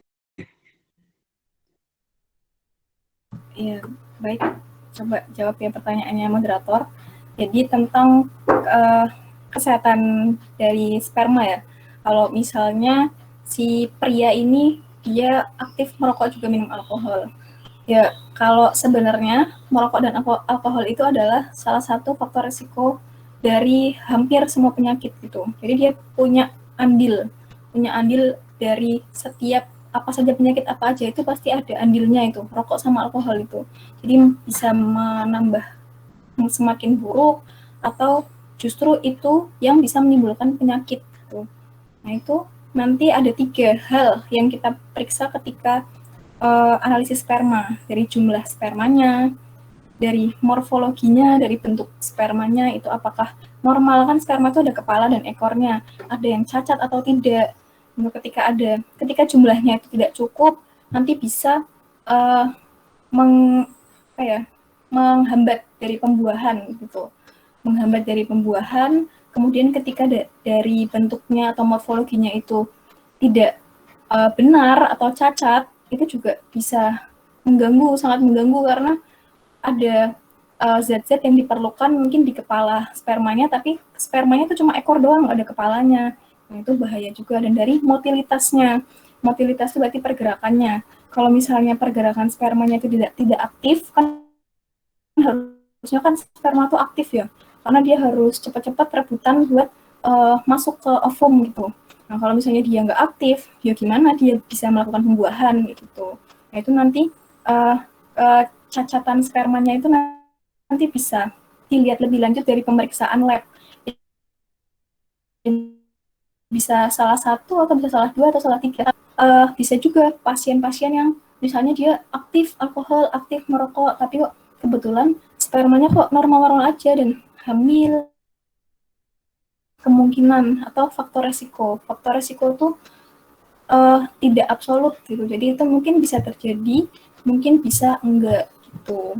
Tapi ya untuk menghindari kesehatan atau penyakit yang tidak kita inginkan, ya kita lebih baik untuk menghindari faktor resiko atau menghindari kemungkinan yang buruk gitu dengan cara yang cowok-cowok ini kalau misalnya mau nikah ya nggak usah kalau mepet-mepet mau nikah ya, kalau dari jauh-jauh bulan, jauh-jauh tahun, kalau bisa dari sekarang ya stop merokok gitu. Karena rokok itu bahaya, sangat berbahaya. Bukan cuma untuk sperma, tapi untuk kesehatan lainnya, bahkan penyakit hemoroid atau penyakit apa ya, wasir, ngerti wasir nggak ya? Bahasa Jawanya apa ya? Bintil yang di anus gitu sih, kalau misalnya kita terus habis itu ada benjolannya, nah itu wasir kan. Itu juga bisa penyebabnya dari rokok gitu. Jadi itu rokok, alkohol itu sumber penyakit. Jadi kalau bisa itu yang rokok ini jangan dilanjutkan, berhenti, karena selain menimbulkan penyakit dia juga boros. Jadi bisa mengganggu persiapan finansial juga kan. Kalau misalnya mau nikah, jadinya harusnya uangnya bisa ditabung untuk persiapan nikah, persiapan kesehatan pranikah, malah jadinya larinya ke rokok semua gitu. Ya, apakah cukup moderator? Insya Allah cukup, Kak. Untuk Pak Iwan, silakan.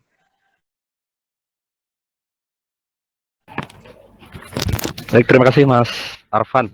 Sebelum ke peran BKKBN, saya sedikit cerita ini Mas Arfan terkait dengan pertanyaan yang disampaikan atau ditujukan ke Dr. Oti ya. Kebetulan kan BKKBN ini mempunyai kepala seorang dokter spesialis obgyn dan konsultannya itu ngambil ke bayi tabung. Jadi beliau itu pernah cerita ketika program bayi tabung itu kan dilihat dengan mikroskop ya, spermanya itu dilihat dan mau diketemukan dengan ovum gitu ya. Nah, itu sperma itu jalannya sangat lambat, gila-gilo dan tidak bersemangat dan luar biasa. Pokoknya pemalas lah spermanya itu. Ketika dicek, ditanya ini spermanya sopo lagi. Oh, ternyata bapaknya itu seorang perokok gitu, Mas. Nah, itu mungkin melengkapi jawaban dari Dr. Wati tadi. Jadi sangat berpengaruhnya di situ. Jadi ternyata spermanya itu tidak gesit, tidak sehat, tidak cekatan gitu dalam berlari. Ya, mungkin ada kekurangan atau cacat dan lain sebagainya. Ternyata itu, ternyata spermanya orang merokok. Jadi beda dengan spermanya orang yang tidak merokok. Gitu ya teman-teman ya. Oke, lanjut ke peran BKKBN di masa pandemi ya.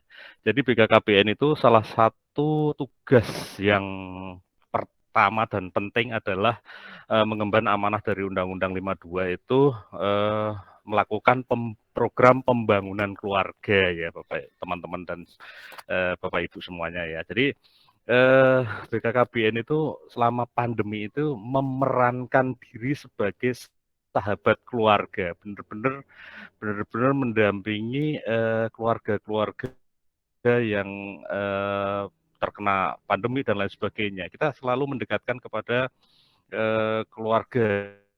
Jadi program kita itu adanya di lini lapangan. Petugas kami, PLKB atau PKB atau volunteer kami yang kita tempatkan di desa-desa. Walaupun untuk desa terpencil pun insya Allah ada di sana teman-teman BKKBN yang bertugas di sana. Mereka selalu mengkampanyekan 8 fungsi keluarga, ada 8 fungsi keluarga yang selalu kita kampanyekan ya, supaya teman-teman baik yang remaja maupun yang ada di masyarakat sana itu paham sebelum menikah ataupun sesudah menikah itu paham sebenarnya fungsi keluarga itu ngapain dan bagaimana. Ada 8 fungsi keluarga di situ. Nanti silakan di browsing ya. Ya, nanti kalau saya uraikan satu-satu nanti kelamaan ya. Ya, di masa pandemi ini diharapkan keluarga dan sesama anggota keluarga itu saling menguatkan begitu ya teman-teman ya, saling menguatkan supaya secara psikisnya kuat, secara terus di kemudian hari secara fisiknya juga akan kuat sehingga menghadapi pandemi ini dengan sangat enjoy dan senang-senang aja dan seolah-olah tidak ada masalah begitu ya teman-teman ya. Nah, yang paling penting di dalam masa pandemi ini kami di BKKBN itu selalu mengkampanyekan tunda hamil dulu ini bagi keluarga-keluarga keluarga muda yang mungkin baru menikah atau bagaimana itu untuk menunda hamil dulu supaya pandeminya itu berakhir dulu atau minimal ya supaya kondisinya pulih dulu begitu ya teman-teman ya. Jadi itu ya Mas Arfan ya, karena ini banyak yang belum nikah, saya nggak perlu cerita jauh ke hal-hal sana ya teman-teman ya, mau cerita kontrasepsi, mau cerita apa, saya kira nanti malah teman-teman jadi bayangannya kemana-mana ini.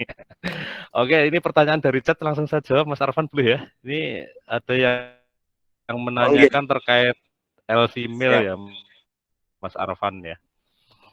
Jadi di dalam aplikasi LCMail itu sama sekali tidak dipungut biaya apapun ya, karena kita sudah bantu pembiayaan melalui APBN ya teman-teman ya, kita sudah sudah sediakan anggaran dari negara untuk membackup semua ini. Jadi insya Allah nggak ada bayar membayar di situ ya, karena ini programnya pemerintah, jadi bukan programnya Jawa Tengah atau program BKKBN Jawa Tengah, enggak, ini seluruh Indonesia semua menerapkan kebijakan ini, dan program ini diharapkan sampai ke pelosok-pelosok di seluruh Indonesia Mas Arfan. Jadi tidak hanya di Jawa Tengah saja, jadi free tanpa biaya apapun. Mungkin itu Mas Arfan. Terima kasih.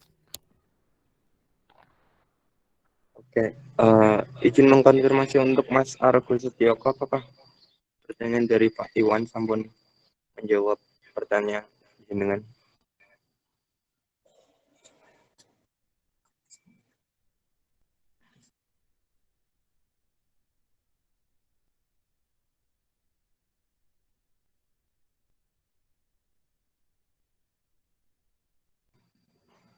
Oke, untuk selanjutnya pertanyaan dari Mas Doni Tri Prasetyo dari UKSW, izin bertanya kepada Dr. Oti. Jika calon misal setelah check up dan ternyata mengidap beberapa penyakit, tapi ingin memiliki keturunan yang sehat, apakah untuk era sekarang khususnya di Indonesia masih bisa? Terima kasih Kak. Silakan untuk Kak Oti bisa menjawab pertanyaan dari Kak Doni tadi. Ini untuk Mas Doni, ini kira-kira penyakitnya penyakit apa ya? Contohnya, karena tadi banyak banget penyakitnya. Mungkin Kak Doni bisa lebih spesifik terkait dengan penyakit apa yang dimaksud. Mungkin